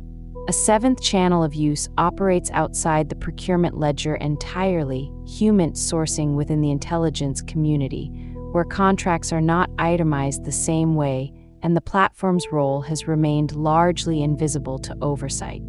5 of those 6 belong together: enforcement, border control, narcotics interdiction, diplomatic security, the military. The 6th does not. The Bureau of the Fiscal Service is a Treasury payments office. It cuts checks. It carries no law enforcement, intelligence, immigration, or border charter of any kind. Its appearance on the same vendor's customer list as ICE and the DEA is the anomaly this part of the series exists to resolve. That anomaly is the seam. The U.S. Treasury's Bureau of the Fiscal Service is the one name on the list whose presence cannot be explained by its mandate, and explaining it means following a single platform from the agencies that hunt people to the office that pays them. The Bureau of the Fiscal Service is the Treasury office that handles federal payments. It cuts the checks for Social Security, it processes federal tax refunds, it manages federal debt collection, it administers federal vendor disbursements. It is, by its formal charter, a back-office payments operation. It has no law enforcement function. It has no intelligence function. It has no immigration function. It has no border function. It has no operational reason, none that any agency description, any congressional testimony, any executive order, or any public charter provides to be a customer of an algorithmic social media surveillance platform whose advertised targeting feature is, per the Department of Homeland Security's own internal slides released under court order, the capacity to filter various Arabic naming conventions. And yet the Bureau of the Fiscal Service is, by federal procurement record and by FOIA-disclosed contracting documents, a paying customer of Giant Oak Search Technology. That sentence is the seam. This part of the series resolves what is on either side of it. The seam, as Part 5 will show, is not an anomaly. It is the structural connection point between the DHS-side surveillance pipeline this series has mapped in Parts 1 through 3 and the Treasury-side financial intelligence regime that has, in parallel, been built by an overlapping cast of post-9/11 federal officials, run through a partly overlapping set of private vendors, and deployed against a partly overlapping set of vulnerable populations, including American banking customers, U.S. citizens subject to sanctions screening, and cross-border financial flows whose participants have no meaningful ability to know they are under algorithmic surveillance. The seam is also the point at which the architecture this series describes becomes most clearly bipartisan. The men who built the Treasury side were Bush appointees. The man who built the DHS side analytical tool was also a Bush appointee. The Brennan side of Part 4 was an Obama appointee. The system they all built together is the system the Biden administration scaled that the second Trump administration is now operating, and that no faction of either major American political tradition has shown any structural interest in dismantling. 2 men, 2 firms, 1 algorithm, many vulnerable populations.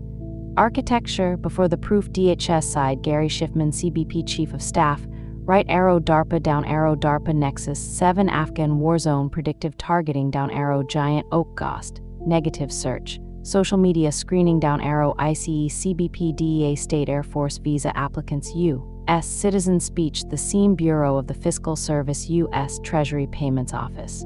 No law enforcement, intelligence, immigration, or border charter and a paying GOST customer on the federal procurement record.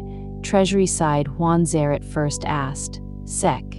Treasury terrorist financing down arrow TFI fin CEN OFAC federal financial intelligence regime down arrow K2 integrity conciliant Dozer federated learning AML targeting model down arrow banks PNC OFAC Babel Street Bank customers sanctions adjacent persons 1 algorithm 2 deployment domains same targeting logic. The first man, Gary Schiffman. May 10, 2004, Washington, D.C. In May 2004, U.S. Customs and Border Protection Commissioner Robert C. Bonner announced the selection of Gary M. Schiffman as his chief of staff at the agency. Schiffman's official biography, published on the U.S. Customs and Border Protection News Service at the time of the announcement, captured a trajectory that the contemporary press treated as standard for the post-9/11 reorganization. Schiffman had been, immediately prior to the CBP appointment, Director of Governmental Affairs in the Washington, D.C. office of the lobbying firm Greenberg Traurig. He had previously worked in the United States Senate as a member of the leadership staff and senior policy advisor to Senator Connie Mack. He had managed international issues focused on national security, trade, and export policies. While on active duty in the United States Navy, he had served on the staff of the Secretary of Defense and the Chief of Naval Operations. He was a Gulf War veteran with 2 Pacific Fleet deployments. He held a Ph.D. in economics from George Mason University. The CBP Chief of Staff role placed Schiffman, as the agency's own announcement put it, in a position to advise the commissioner on a variety of policy, security, trade, and management issues, and to be responsible for managing the day-to-day operations of the commissioner's office and its interactions with the White House and other executive and legislative branches. Schiffman served as Bonner's chief of staff for approximately 2 years. In mid-2006, 3 weeks before the public announcement, Schiffman was quietly detailed from CBP to the Department of Homeland Security to work on what officials they were calling the Secure Border Initiative. the comprehensive review of U.S. border surveillance assets, and the policy precursor to the SB-INET contractor-driven virtual fence program. The detail was reported in trade press as a routine personnel rotation. When Schiffman's CBP tenure formally ended, he did not return to a public policy role. He moved instead to L3 Communications, the defense contractor that produces passenger baggage and full-scale cargo X-ray examination systems for Homeland Security customers, among many other technologies. Schiffman became Senior Vice President of Global Security Solutions in L3's Government Services Group, based in Alexandria, Virginia. After L3, Schiffman's trajectory took the turn that would, 15 years later, place his company's software on the federal procurement record of 6 federal agencies. Schiffman moved to the Defense Advanced Research Projects Agency, DARPA, the U.S. military's classified research arm. The role was not publicly publicized at the time. In a subsequent 2017 interview with Forbes magazine, Schiffman would acknowledge the work directly. While at DARPA, Schiffman had worked on a program called Nexus 7. What Nexus 7 was? July 2011, Wired magazine first reports the program Nexus 7 was a classified, contested, big data intelligence program that DARPA pushed into Afghanistan as a war zone surveillance and analytics effort. As Noah Schachtman, writing for Wired magazine's Danger Room, described the program when its existence first became public in July 2011, the Pentagon's top researchers have rushed a classified and controversial intelligence program into Afghanistan. Known as Nexus 7 and previously undisclosed as a war zone surveillance effort, it ties together everything from spy radars to fruit prices in order to glean clues about Afghan instability. The phrase "from spy radars to fruit prices" is the operational description. Nexus 7 was a data fusion program. It ingested in real time signals intelligence from drone-mounted and ground-based sensors, surveillance radar tracks, mobile phone metadata.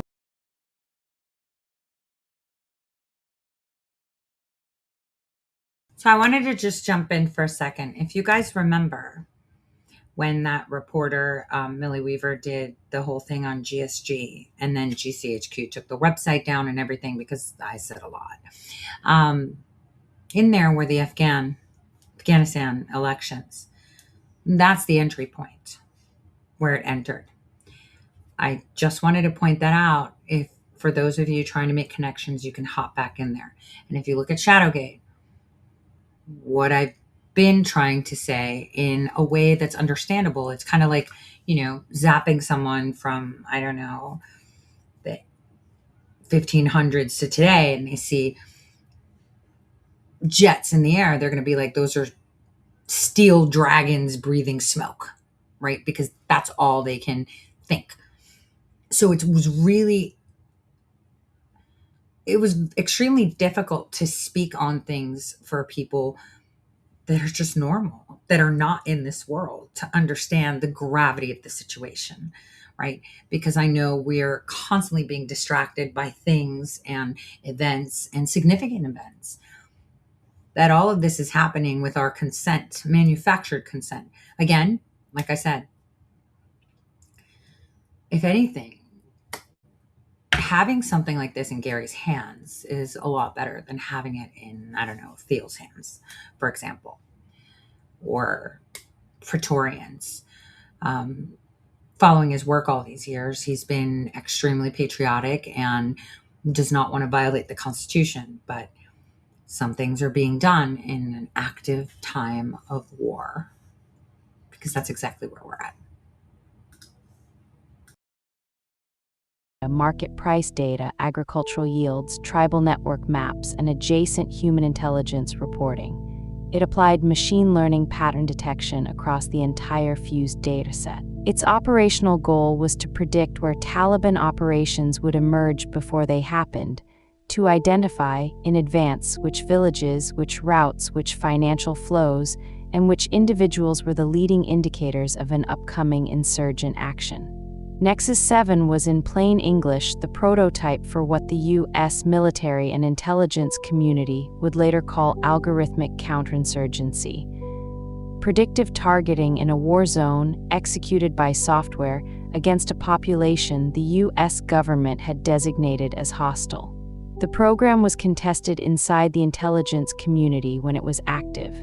As Schachtman wrote, those efforts are drawing fire from some frontline intel operators who see Nexus 7 as little more than a glorified grad school project, wasting tens of millions on duplicative technology that has nothing to do with stopping the Taliban. The Nexus 7 program was, ultimately, what Schiffman would describe in subsequent interviews as the methodology he commercialized in the private sector. The commercialization, Giant Oak, 2009. In 2009, while still associated with the DARPA work that would become Nexus 7, Schiffman founded Giant Oak, Inc. The firm's headquarters were in Arlington, Virginia, 5 miles from CBP headquarters and 3 miles from DARPA.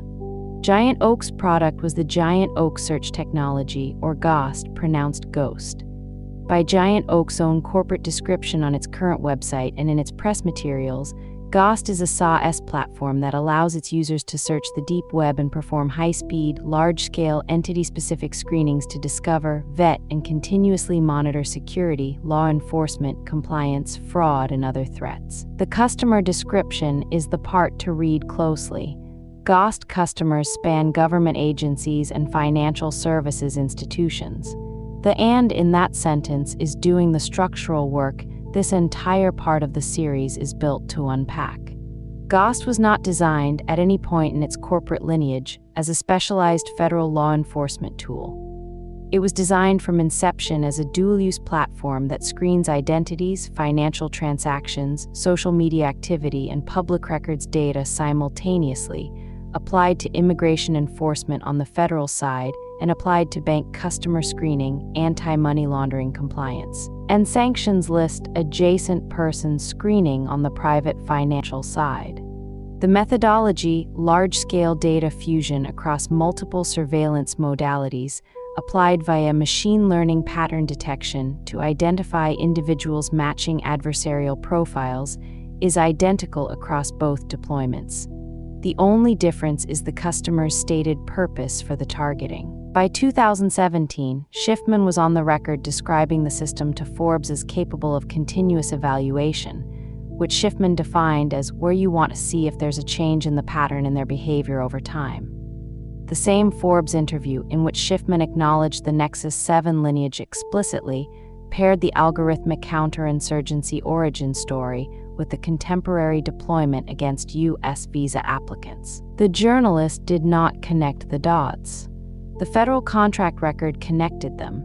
By 2017, the same year as the Forbes interview, the Department of Homeland Security articulated a formal policy of collecting and studying the social media data of all immigrants.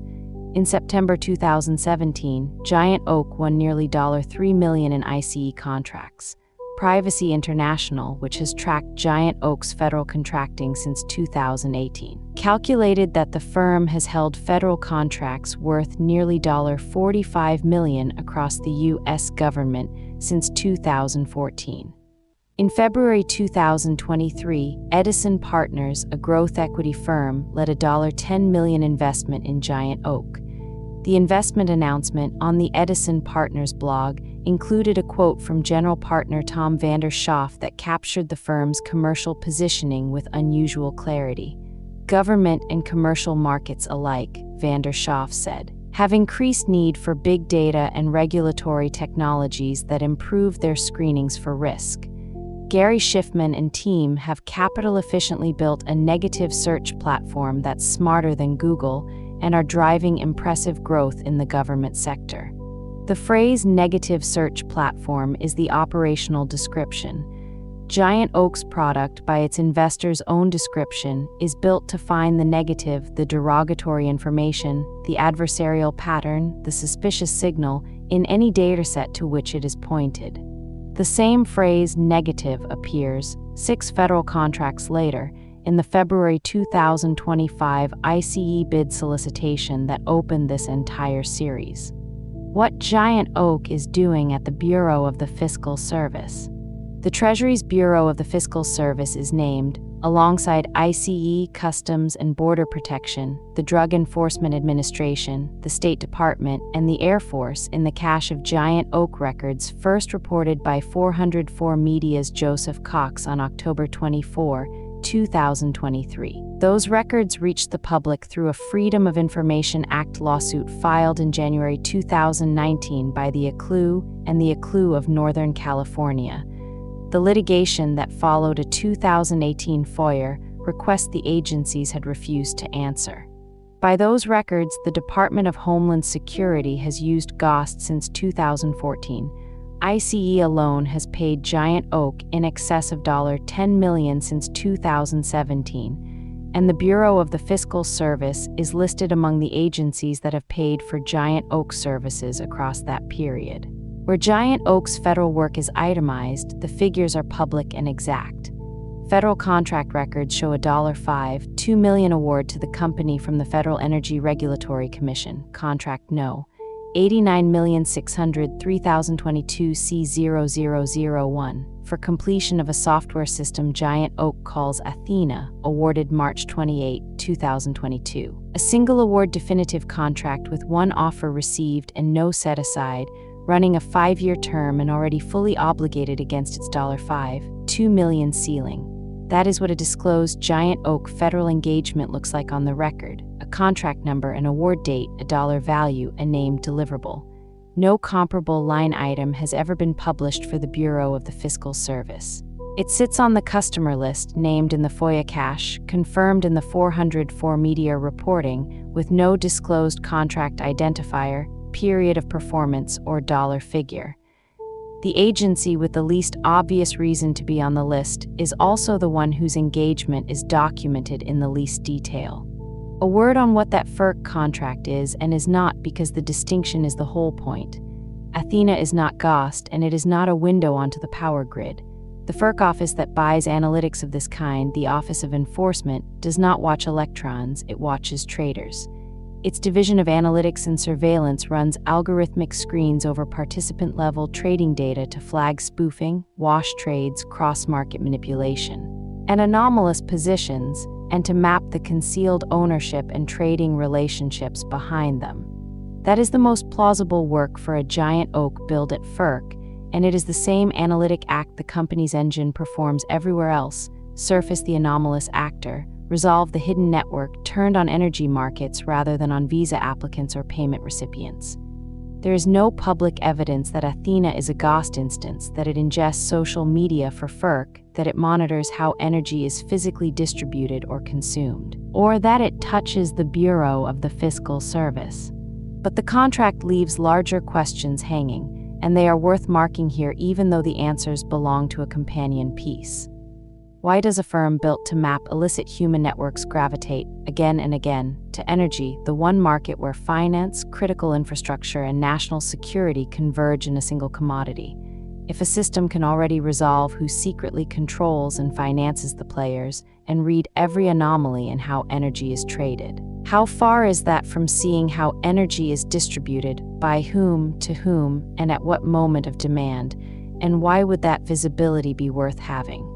What does it mean to hold continuous, granular sight of the flows of the one resource every other system depends on to function? Is market conduct surveillance the entire purpose of an engine like this inside the energy vertical, or simply the entry point? Those questions are the subject of a separate interlude on Giant Oak, GOST, and ATHENA. For the Bureau of the Fiscal Service, the question in front of us is narrower and more immediate. There are 3 plausible explanations for the Fiscal Service line item. The plausibility order matters less than the structural implication that none of them is benign. 1. Bureaucratic plumbing. Federal procurement record-keeping is messy. The Bureau of the Fiscal Service may be the contracting officer of record on a contract whose actual end user is a different Treasury component, typically the Office of Foreign Assets Control, which administers U.S. economic sanctions, or the Financial Crimes Enforcement Network, which runs federal financial intelligence and anti-money laundering, or Treasury's Office of Intelligence and Analysis, which is one of the 18 formal members of the U.S. intelligence community. Treasury sometimes routes contracts through Fiscal Service for administrative reasons. If that is what happened, the story remains structurally significant. It means the procurement architecture obscures, at the level of public visibility, which Treasury intelligence component is actually buying the surveillance software. 2. Enforcement screening of federal payment recipients. The Bureau of the Fiscal Service handles federal disbursements, Social Security benefits, federal tax refunds, vendor payments, federal grants, federal contractor payments, federal employee paychecks.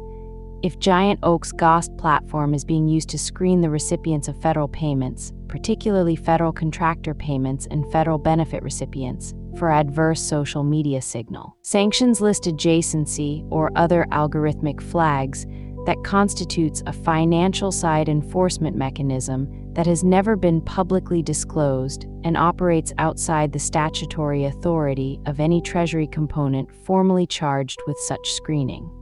3. Cross-component intelligence sharing. The Bureau of the Fiscal Service sits inside Treasury alongside FinCEN, OFAC, and the Office of Intelligence and Analysis. If Giant Oak's outputs are accessible across Treasury components, meaning the agency that cuts checks can pull dossiers screening outputs, or social media profile data from the same GOST instance that the sanctions enforcement and financial intelligence components are also accessing, then GOST is functioning at the structural level as a cross-Treasury intelligence sharing platform. What the public FOIA cache does not resolve, in the records made available through the ACLU lawsuit, is which of these 3 explanations is correct. The contracting record says Bureau of the Fiscal Service. The actual operational deployment is invisible. This is, in operational terms, the worked example of why the contractor architecture this series has been mapping is structurally unaccountable. Even with a federal court order forcing disclosure, the procurement vehicle reveals nothing about the actual customer's purpose. The Bureau of the Fiscal Service line item is the seam between the DHS side surveillance pipeline and the Treasury side financial intelligence regime.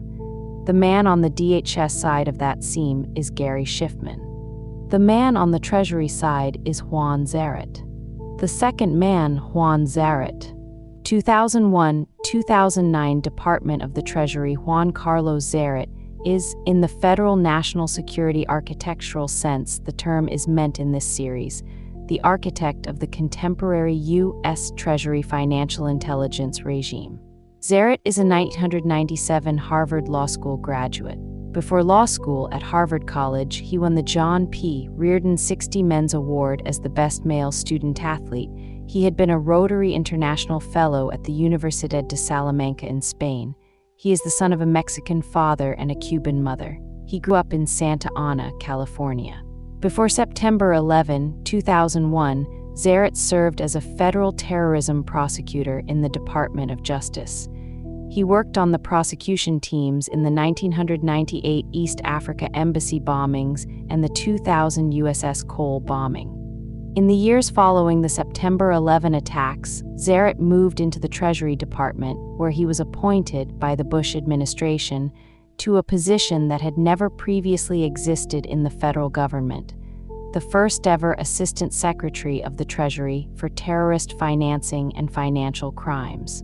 In that role, by his own published biographies and by the public record of his federal service, Zaret did the following.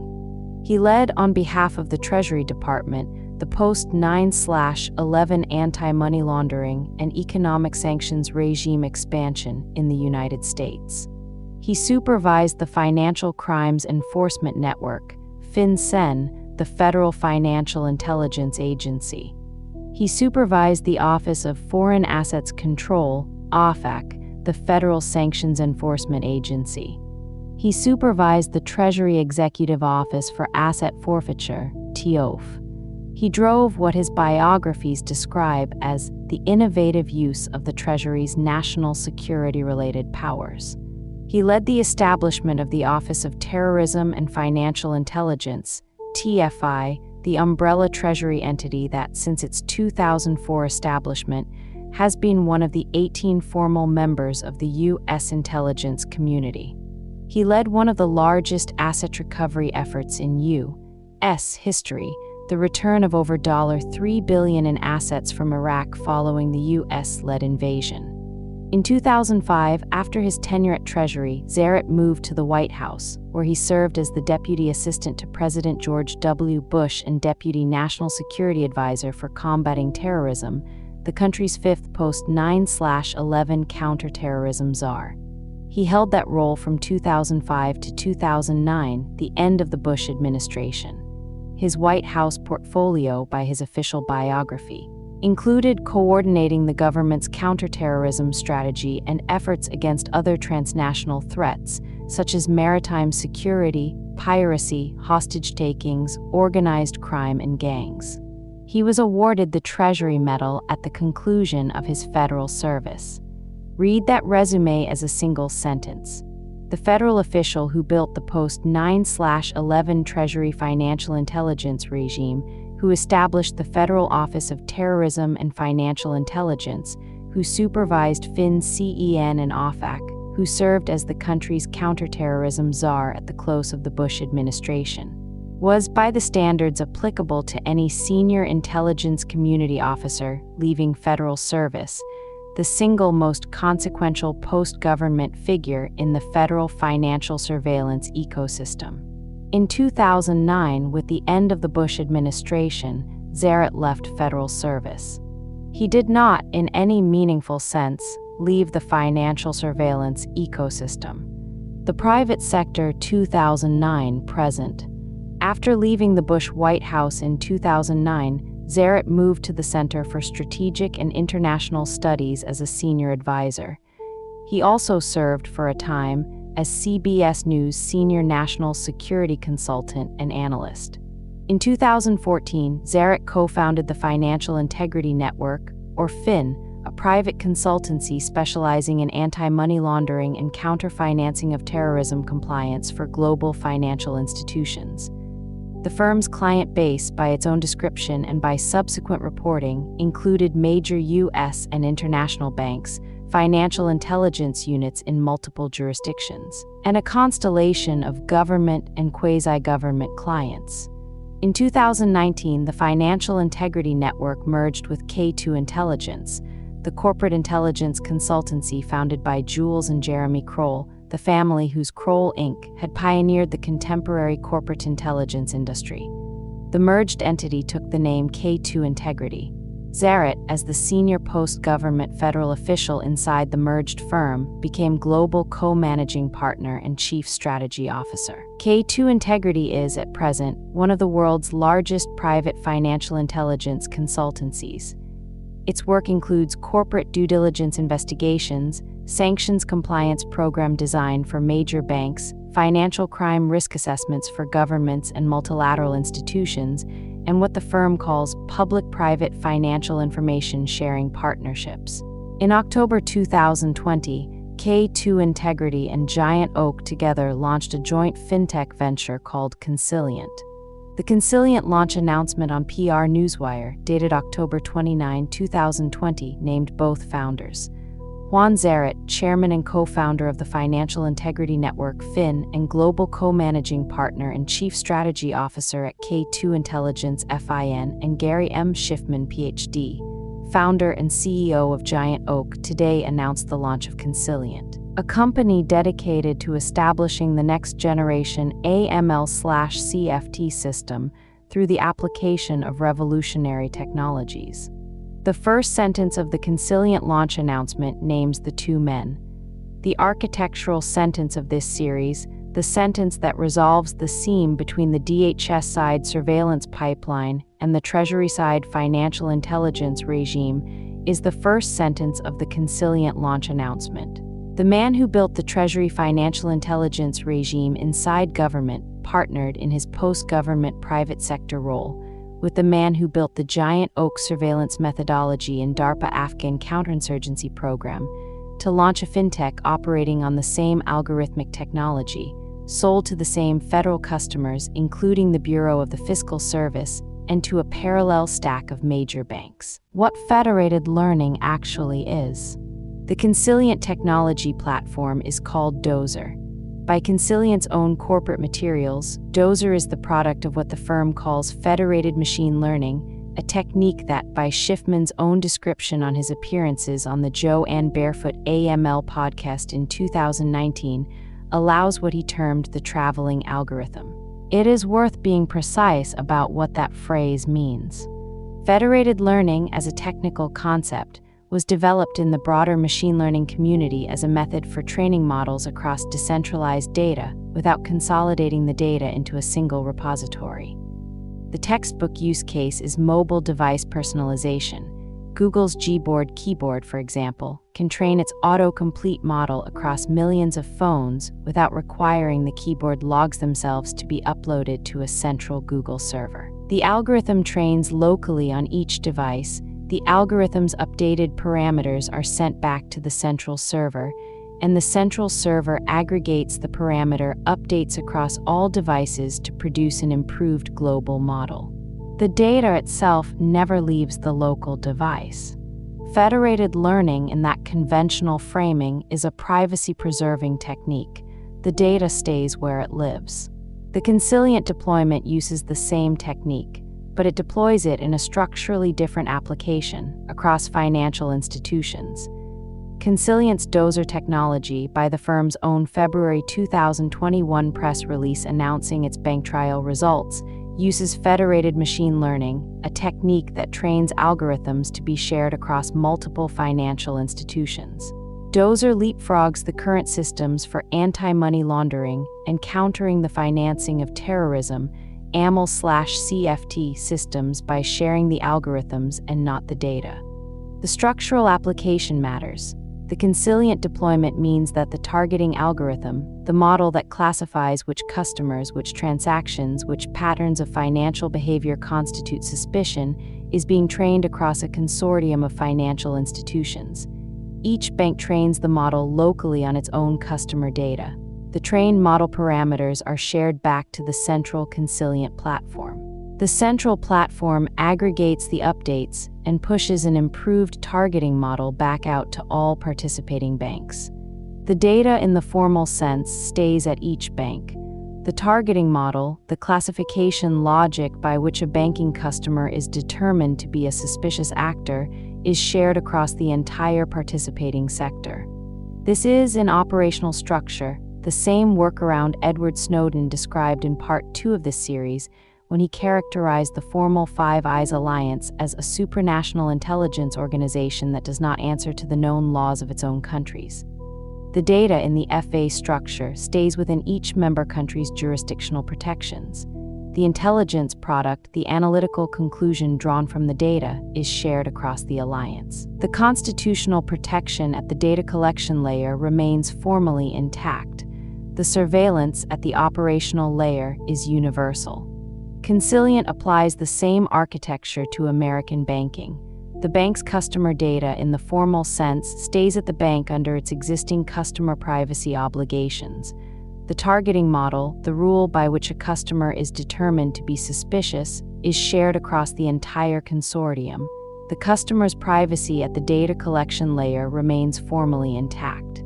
The classification decision is made by an algorithm that has been trained across the entire participating banking sector. The first partner bank by the October 2020 launch announcement was PNC.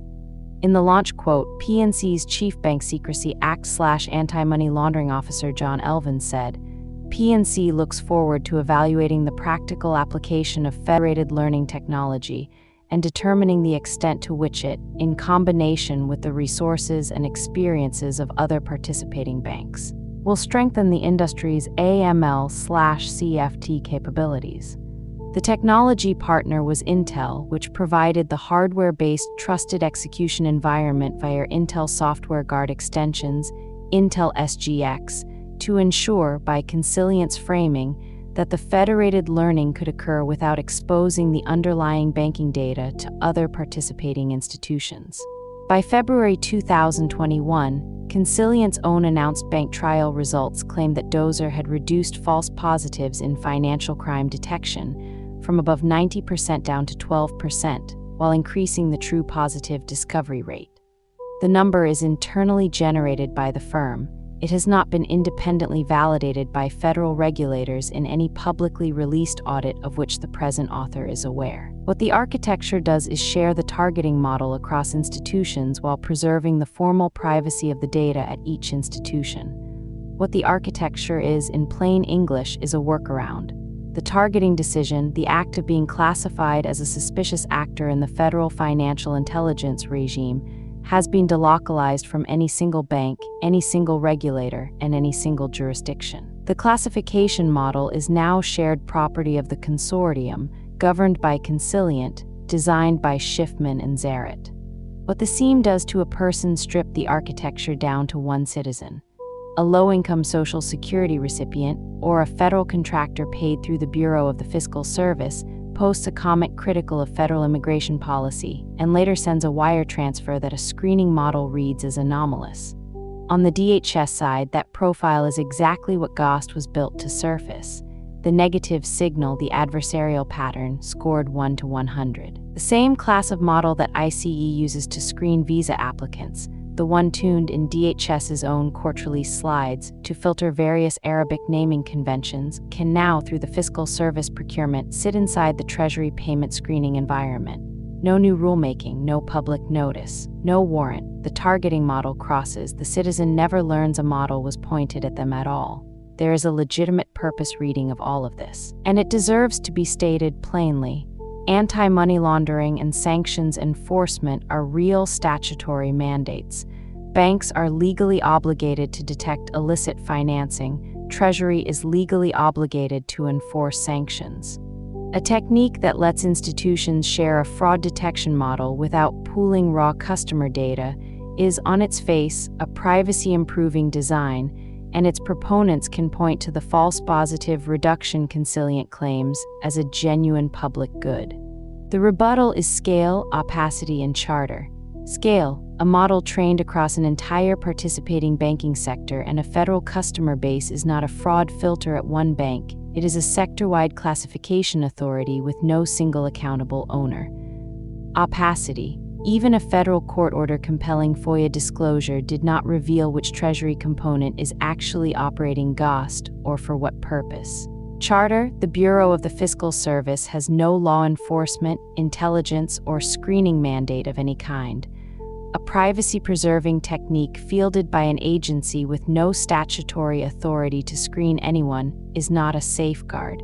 It is a workaround wearing the language of one. Consilient is only one half of the mirror. Its commercial twin on the Treasury side, Babel Street, which reaches the same populations through the data broker door rather than the bank consortium door, is examined further below. But the workaround is not, in the end, a story about software. It is a story about the men who own the model. And the second of those men occupies more of the financial intelligence map than any single biography has ever assembled in one place. Zaret's adjacent positions. What makes the Consilient story structurally distinct, in the context of the fifth eye architecture this series has been mapping, is not the federated learning technology in isolation. It is the constellation of adjacent positions Zaret occupies simultaneously across the global financial intelligence ecosystem.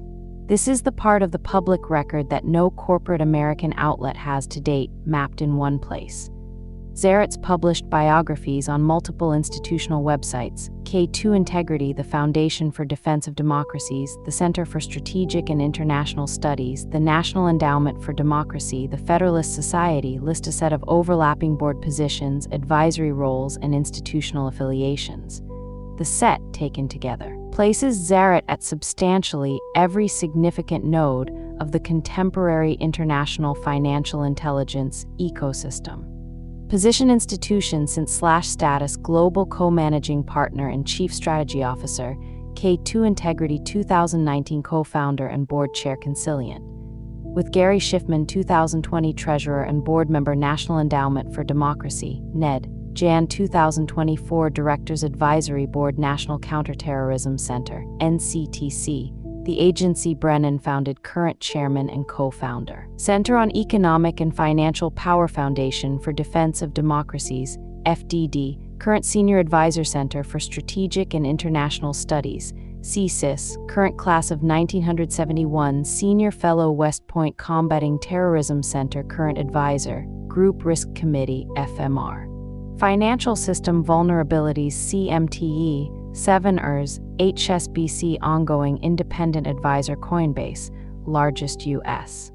virtual asset service provider since 2014, trustee board member, audit committee chair, Northwestern Mutual current board member, twice papal appointed, Vatican Supervisory and Financial Information Authority, Pope Francis board member, Guardian Space Technology Solutions, current former board member, Boston Dynamics, Spot Robots now in Federal Law Enforcement Service, former board member, Cambridge Quantum Computing North America, former advisor, National Security Institute, Harvard National Security Journal, FDD Center on Cyber and Technology Innovation, current Life Member Council on Foreign Relations, Life Visiting Lecturer in Law. 8 ERS Harvard Law School, former author, Treasury's War, the Definitive Public Account of the Regime, written by the man who built it, 2013. This is one man. These are his concurrent or recent affiliations by his own published biographies. In Brennan's case, in Part 4, the structural significance was the rotation through a single foreign-controlled holding company, Luxembourg, GSG, TAC, the U.S. watchlisting infrastructure. The template was binary: one career, one architectural lineage, one return to the federal government. In Zaret's case, the structural significance is the parallelism. He is, at the present moment, simultaneously a private sector consultancy executive, K2 Integrity, a co-founder of a federal banking surveillance fintech, Consilient, an advisor to the largest U.S. cryptocurrency exchange, Coinbase, an advisor to one of the world's largest banks, HSBC, a board member of the Federal Democracy Promotion Non-Governmental Organization, NED, a chair of the major U.S. Counter-Iran and China Economic Power Center, FDD-CEFP, an advisor to the Federal Counterterrorism Agency he founded inside the government, NCTC, a board member of the Vatican's financial regulator, and a former board member of the robotics firm now selling robots into U.S. law enforcement. The map is no longer a map of a single template. It is a map of an entire constellation, and every point on the constellation in the contemporary international financial intelligence ecosystem is occupied by the same man. Babel Street and the OFAC contract.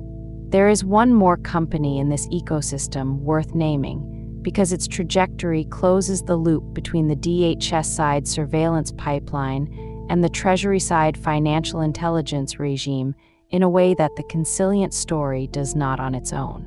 Babel Street is a privately held social media and data broker surveillance firm headquartered, like Carasoft and like Anomaly 6 in Reston, Virginia. The firm was founded in 2012. Its flagship product is Babel X, a social media and deep web monitoring platform that offers, by its own published technical documentation, access to over 25 social media sites, including Facebook, Instagram, and Twitter's Firehose. With sentiment analysis in over 50 languages, geofencing, identity resolution, and computer vision functionality. Babel Street's customer roster is the structurally important part. The FBI has a $27,500,000 license Babel X contract awarded in 2022 for social media surveillance across the Bureau's operational divisions. Customs and Border Protection has separately purchased Babel X licenses by privacy threshold analysis documents obtained through FOIA litigation by Vice's motherboard for use in border screening operations against U.S. citizens, permanent residents, refugees, and asylum seekers. The Internal Revenue Service, IRS, has a Babel Street contract, disclosed in November 2021 by The Intercept's reporting on Treasury-side digital surveillance, that gives the Federal Tax Authority a data feed from the same social media and location data infrastructure. The Office of Foreign Assets Control, OFAC, has a separate Babel Street contract. By the contract documents The Intercept obtained, OFAC Office of Global Targeting now uses a Babel Street tool called LocateX for, in the contract's own language, analysis of cell phone ad tech data to research malign activity and identify malign actors, conduct network exploitation, examine corporate structures, and determine beneficial ownership. Locate X is by separate reporting in 2020 by Protocol, a tool that provides clients with geolocational data extracted from mobile phone advertising identifier feeds, the same kind of commercial location data that, in Anomaly 6's leaked 2022 sales presentation, was demonstrated as capable of tracking the cell phones of U.S. intelligence officers and Department of Defense personnel as they traveled the world. The OFAC contract therefore gives the U.S. Sanctions Enforcement Agency, by Treasury's own contract language, the operational capacity to track the physical locations of individuals, including, by the contract's explicit non-restriction, U.S. persons, without a search warrant through the commercial data broker pipeline. Babel Street has, in the 18 months covered by Part 3's Palantir acceleration narrative, also expanded its senior leadership in ways that signal where the firm's growth is pointed. In November 2025, the firm hired former CIA Chief Operating Officer Maura Burns as a strategic advisor. In December 2025, the firm hired former Booz Allen Hamilton executive John Larson as President and Chief AI Officer. Babel Street is in operational structure the Treasury-side mirror of the Giant Oak/Consilient platform, different technical architecture, different ownership, different corporate history, identical customer base, identical workaround. The constitutional stakes. Strip away the corporate names and the procurement vehicles, and what remains is a single sentence with constitutional weight. Ordinary American citizens and lawful residents, their bank accounts, their benefit payments, their tax refunds, their cross-border wires, can now be run through the same class of algorithmic negative search that was originally built for Afghan counterinsurgency and tuned for visa screening against Arabic naming conventions. The legal architecture that makes this possible is the same one The Intercept identified in November 2021, when it reported that Treasury's Office of Foreign Assets Control had bought a Babel Street location tracking tool, Locate X, that let the agency follow individuals without a warrant, in what critics described as buying a way past the Fourth Amendment. A June 2021 Brennan Center for Justice report had already warned that OFAC enforcement reach extends to U.S. citizens inside U.S. borders. The privacy-preserving claim the data stays at each bank, each agency, each jurisdiction is the legal fig leaf. The targeting model is shared. That is the entire design. The constitutional protection is left formally intact at the layer where data is collected and left constitutionally unreviewed at the layer where the decision is actually made. This is the domestic extension of the architecture this series has been mapping. What the seam is. This is the seam. On the DHS side, a Bush-era CBP chief of staff, who detailed to the Department of Homeland Security to work on the Secure Border Initiative, who then moved to a Defense Department defense contractor role at L3, who then moved to DARPA classified Afghan war zone counterinsurgency research, who then commercialized that war zone methodology as the founder of a federal surveillance firm whose software ICE has been paying for since 2014 to deploy against U.S. visa applicants and the social media speech of American citizens, with the targeting algorithm tuned in DHS's own internal documents released under court order to filter Arabic naming conventions. On the Treasury side, another Bush-era senior federal official, the first-ever Assistant Secretary of the Treasury for Terrorist Financing, the architect of the Office of Terrorism and Financial Intelligence, the supervisor of FinCEN and OFAC, the country's fifth post-9/11 counterterrorism czar, who left federal service and built a private constellation that places him simultaneously at every node of the international financial intelligence ecosystem. From major bank risk committees to cryptocurrency exchange advisory roles, to Vatican financial regulation, to the Federal Democracy Promotion non-governmental organization. In 2020, the two men launched a joint fintech. Sitting on top of the algorithmic methodology the first man brought from DARPA Afghan war zone, applying federated learning to share the targeting model across American banks while preserving the formal privacy of each bank's customer data, and across a federal customer base that includes, by the FOIA-disclosed federal procurement record, the U.S. Treasury's Bureau of the Fiscal Service. The Bureau of the Fiscal Service is the seam. The seam is the point at which the DHS-side surveillance pipeline that parts 1 through 3 of this series mapped, the corporate template that part 4 of this series described, and the Treasury-side financial intelligence regime that this part of the series has just unpacked, all become operationally connected. The same software, the same algorithmic methodology, the same architectural principle of the data stays separate, the targeting model crosses. The same overlapping cast of post-9/11 federal officials, now in their private sector roles, building the systems they will sell back to the agencies they came from. The same vulnerable populations, visa applicants, sanctions list adjacent persons, low-income American banking customers, immigrant communities. Social media commenters about federal immigration policy caught in the algorithmic dragnet. The architecture mapped end-to-end looks like this. ICE, CBP, the State Department, the Air Force, and the Bureau of the Fiscal Service are buying GOST from Giant Oak. American banks, beginning with PNC, are buying Consilient's Federated Learning AML platform from Schiffman and Zaret. The FBI, IRS, OFAC, and CBP are buying BabelX and LocateX from Babel Street.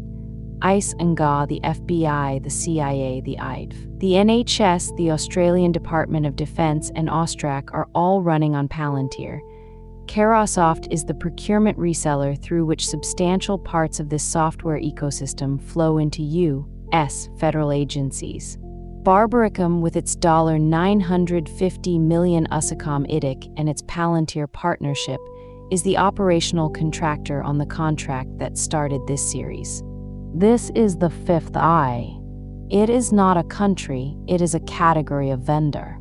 And the men who built it are, by the records of their own published biographies in the Federal Procurement Record, the same men who built the post-9/11 federal national security architecture inside the government, who left federal service for the private sector, and who are now selling that architecture in privately held vehicles that no faction of the corporate American press has comprehensively mapped back to the federal government, and increasingly in parallel to the broader American banking system, the international financial intelligence ecosystem, and as part 6 of this series will document, the emergent infrastructure of biometric identity and AI compute concentration that Sam Altman is currently constructing at a scale unprecedented in American corporate history.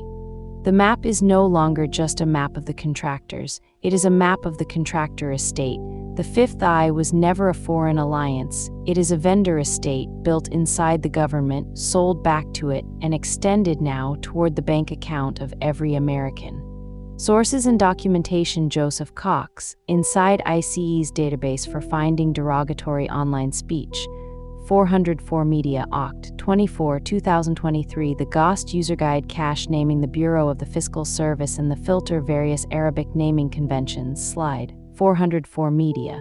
Co-Federal Contract Award Records, U.S. Aspending. Gov/FPDS, Giant Oak, Inc. Recipient Profile and Federal Energy Regulatory Commission Contract No. 89,600,3022 C0001. Completion of development of ATHENA for FERC, $5, 2M awarded Mar. 28, 2022, cited as the transparency contrast to the undisclosed fiscal service line item. Uses spending. Gov a clue and a clue of Northern California FOIA litigation against DHS/ICE and others, filed January 2019 following a refused 2018 request, the lawsuit that forced disclosure of the Giant Oak records. Noah Shachman, Inside DARPA's Secret Afghan Spy Machine, Wired Danger Room, July 21, 2011, the first public reporting on Nexus 7. Accessible reprint, Brookings. Educate2 Intelligence, FIN, and Giant Oak collaborate with Intel to launch Consilient, PR Newswire, Oct. 29, 2020, the launch release naming Zaret and Schiffman and partner bank PNC, PR Newswire. Consilient Bank Trials Demonstrate Federated Machine Learning, PR Newswire, Feb. 10, 2021, the false positive reduction claim above 90% to 12% and the Intel SGX partnership. PR Newswire. Sam Biddle, the U.S. Treasury is buying private app data to target and investigate people. The Intercept Nov. 4, 2021, the OFAC and IRS Babel Street contracts, OFAC, dated July 15, 2021, $154. 982, two Treasury contracts totaling more than $300,000, obtained via FOIA by Tech Inquiry. Article Contract Document Brennan Center for Justice, Report on OFAC Oversight, June 2021, finding that OFAC enforcement reach extends to U.S. persons inside the United States. Privacy International, tracking of Giant Oak federal contracting since 2018, nearly $45 million across the U.S. government since 2014. Nearly $3 million in ICE contracts in September 2017. Edison Partners blog, February 2023, the $10 million Giant Oak investment and the negative search platform smarter than Google, quote from Tom Vandershoff. Forbes, 2017, the Schiffman interview acknowledging the Nexus 7 lineage and describing GOST, continuous evaluation. Primary federal procurement records, U.S. spending. Gov/FPDS, and the documents released in the FOIA litigation underlie the claims above. The Bureau of the Fiscal Service appears in the FOIA-released GOST customer records as a paying Giant Oak customer. No fiscal service-specific contract number or dollar value has been published in the public record as of this writing. What's coming? Part 6, The Identity Layer. Sam Altman, Stargate's $500 billion Abu Dhabi sovereign wealth-backed AI infrastructure build-out. The OpenAI Pentagon classified network contract signed in February 2026, the same week Anthropic was designated a federal supply chain risk for refusing the terms. World, formerly WorldCoin, the iris-scanning biometric identity primitive that has been banned, suspended, or investigated in 9 countries and is now in partnership with Tinder, Zoom, Visa, and DocuSign. One man, 3 layers of the architecture, the compute, the inference, the identity. It's not the story they tell you that is important, it's what they omit. Tor continue the series part VI of Romans 7, the identity layer, right arrow Sam Altman. So I hope you guys like that discussion and analysis of the article, because I'm finding that, obviously I'm dropping a lot of information and it's actually quite pertinent, and I'm trying to get people up to speed with what's about to come in the coming months. But tomorrow I'll be dropping the interlude and at some point the Sam Altman one. Now the interlude, actually, I can tell you, is titled The Ghost in the Machine. And I talk about Athena because Athena is not actually discussed. It's completely about energy, and you have to think, why would an engine build a map? That maps elicit human networks gravitate again and again toward the energy markets. And, there's a few answers. But all of us do understand that AI is working on tokens, and energy is a big deal when it comes to power in regards to what the servers are doing. Now, there is something, obviously, because of the things that are coming up this week for me, that I'll be kind of, well, you'll see. I did want to talk about this Jerry guy. Was Jerry the dolphin or was it the guy? Now, hear me out. I know all of you have seen that viral story about some guy that said that he was kidnapped by dolphins to go underwater, and because he's an engineer, to build some facility. What if what he's saying is kind of true, but it's not dolphins? I want you to think about that for a second, right? And then also think back to the things that I've told you may be located near Paraguay and Antarctica. And I just want you to percolate on that for a little bit. This is just a thought thing. Just think about it. No need for an answer. I just want you to kind of revisit that. Because next week, when I can have a live show, I may even do it from wherever, because I may have a live show during this week. May. If if I can. But keep in mind, I will be on TikTok because I'll be doing funky TikToks. I know a lot of people are like, I don't have TikTok. Well, I utilize them because it's meeting people where they're at. And some people follow me for my obsession of handbags. That's that. And, other little cringy things. But others do follow for interesting content. I mean, they watch like crazy some woman talking to her trained chat GPT about woo-woo shit. Like, why not listen to some real shit? So, June 1st, the beginning of the month, for me, I can say, has been a bucket of O's, right? Kind of like, what is happening here? Am I being punked? Like, this is not happening. A lot of realization, a lot of reflection, a lot of things that I would normally be very weepy about.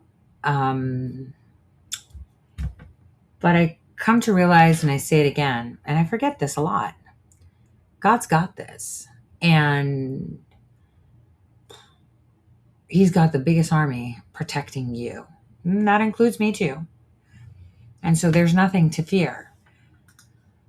And I think a lot of the issues that we have right now with the way AI is going and, the alarmists about overreach, obviously indicate that they don't understand the technological space or the era that they're in, which is interesting. I find it extremely interesting. Because, we had a racist AI in 2002, but, people were too busy, I don't know, doing whatever. I urge all of you to use discernment, especially when listening to people online. You all can see networks, right? They all work together. There's no reason for you to fall in that pocket. You can have a conversation with just some regular person and actually solve whatever issue you want. These people are nothing without you. Absolutely nothing. They have nothing to offer you but regurgitated information or things they're told to say.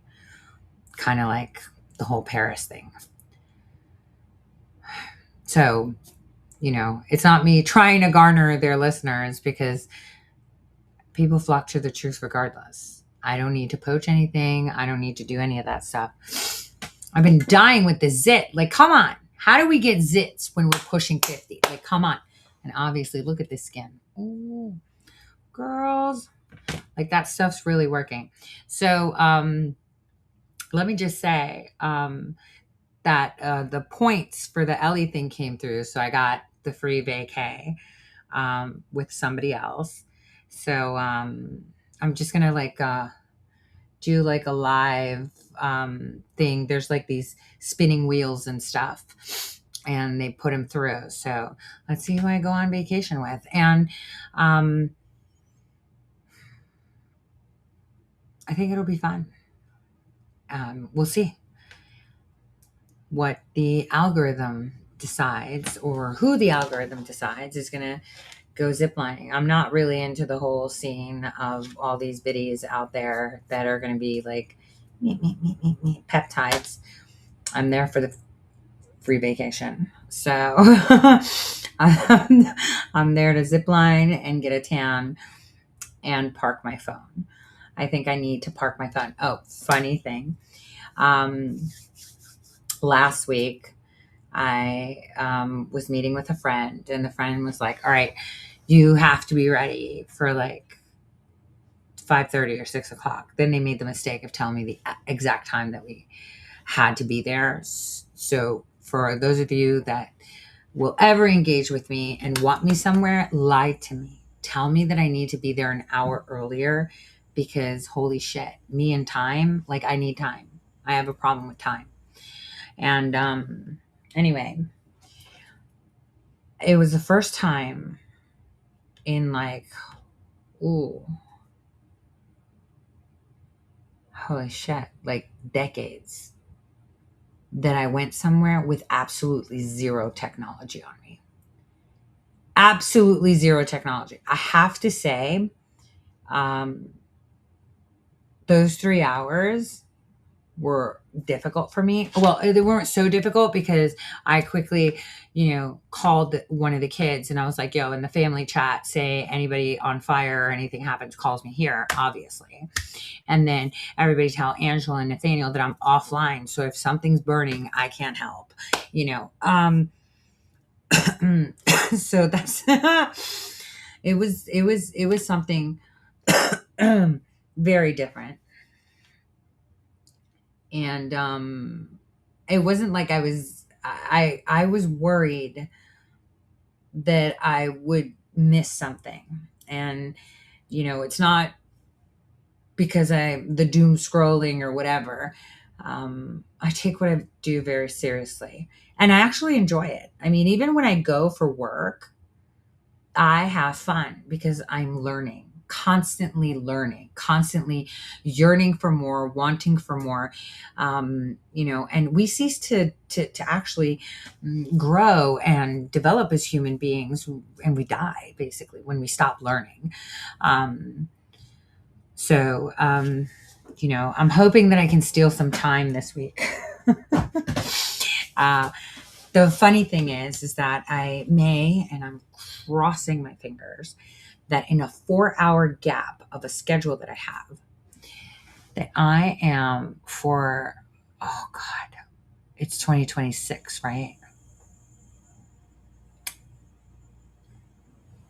I have a friend that I met when I was 6. My friend's from another country. I was from another country. We just would meet in Greece like this. When we were 15, well, I was 15. She was like 14 and a half, right? I'm like older than her she's November, I'm March. I was in Greece at the time, and she was like, yo, where are you? I was like, oh, I'm in Athens. I'm attending a university here because it's so fucking boring back, in Corinth, and everyone's just dumb. So I'm just doing this until I can leave and go to college because my mom won't let me because I'm a kid. So I'm doing college here. It was like Loyola. There was like a Loyola campus and a University of Indianapolis campus, all that stuff, right? And so she was like, all right, I'm coming. I was like, how are you going to come? She's like, I'm going to get on the bus. I was like, dude, that's like an hour away. Is your grandma going to let you? And she was like, yeah, I'm just going to tell her I'm going to your house. I'm just not going to be, I'm not going to be technical into telling her that it's in the capital. So anyway, she turns up and we're kids. So she brings a 6-pack of Beck's beer and she's like, let's get drunk. And I'm like, ooh, I got one better on you. So these kids at the university, they have something called marijuana. Let's get high together. And she was like, how'd you get it? I was like, the idiots left it there. So I just took it and it's sitting here. So maybe we could see how we do this. So we snuck into the Parthenon, right? The Acropolis that everyone pays to see. So we snuck in there, had the little 6-pack. Which we didn't like, we really didn't know how to roll anything. So it was kind of, it was hilarious.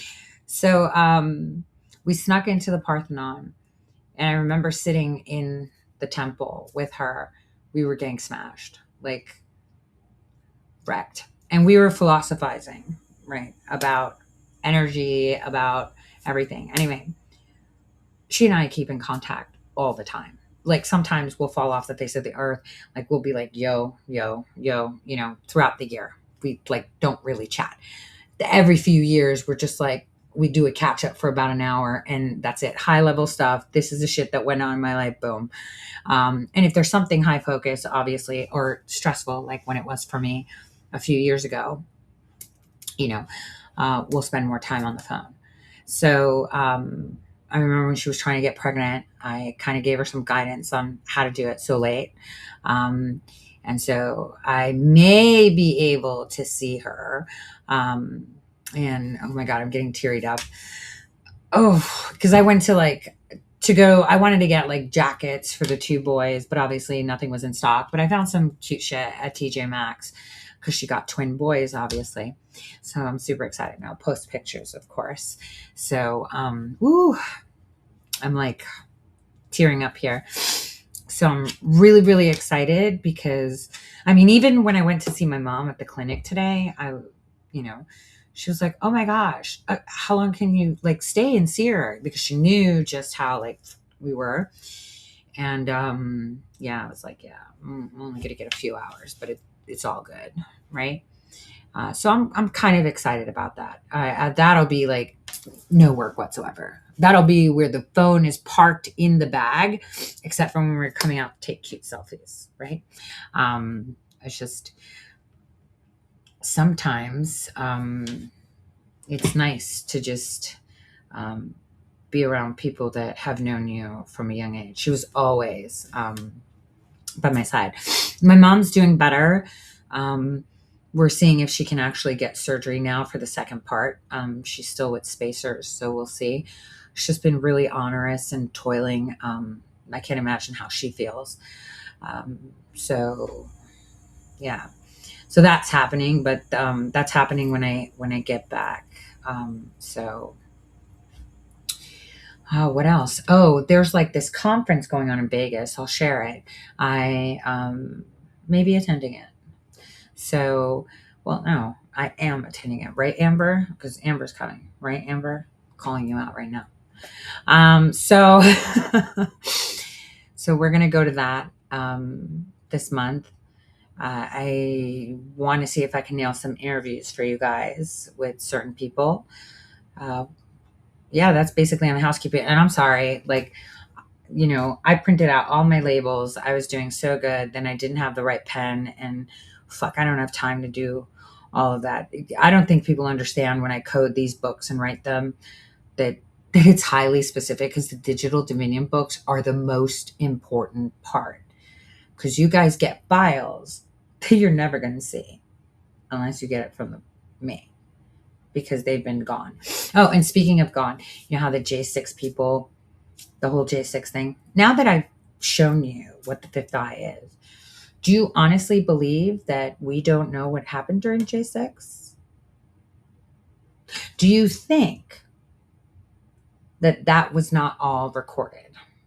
And do you also think that the influence people, especially the ones that Nikita's doing to, among others, are safe?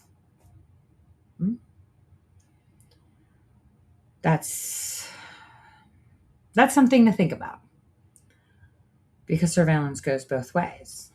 And I believe Gary has a good gut, and I've watched his work, and he needs to listen when it comes to humans, because if we program this wrong, we're going to see ourselves in front of courts that are going to be judges, since we can't trust judges anymore, right? Where you stole an orange and it was because you were hungry, and that's your story, and you want to pay it back, but you weren't paid. That might end in death, because it's your third offense in your life. We don't want that, right? And I see that now everyone's starting to pick up what I said before. And this is years ago. You guys have to remember the show where I brought up the Minority Report and told you how the prison systems are now approached by, and this is why I did the whole Harvest series, and I hope you guys read that and are taking as many actions as you can within your own state, because it may not be you today, and it may not be you tomorrow, but it may be a loved one of yours, and you should be very careful of that.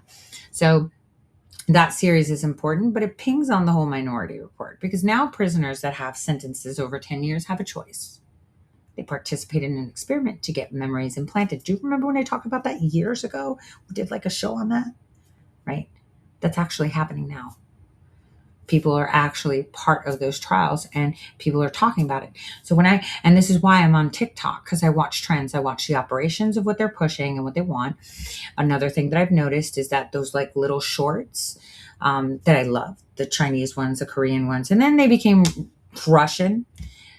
They've pivoted to these strawberry ones, and I like watching them. I'm not gonna lie.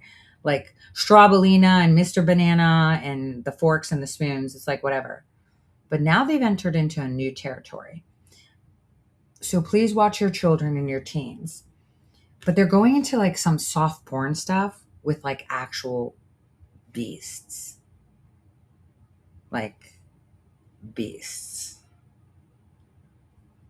And so, when I'm on there, I'm pretty much observing. And this is why sometimes I inject my own self into that platform, talking, doing something funny, and, we might be seeing some freaking serious stuff going on in London next week, right?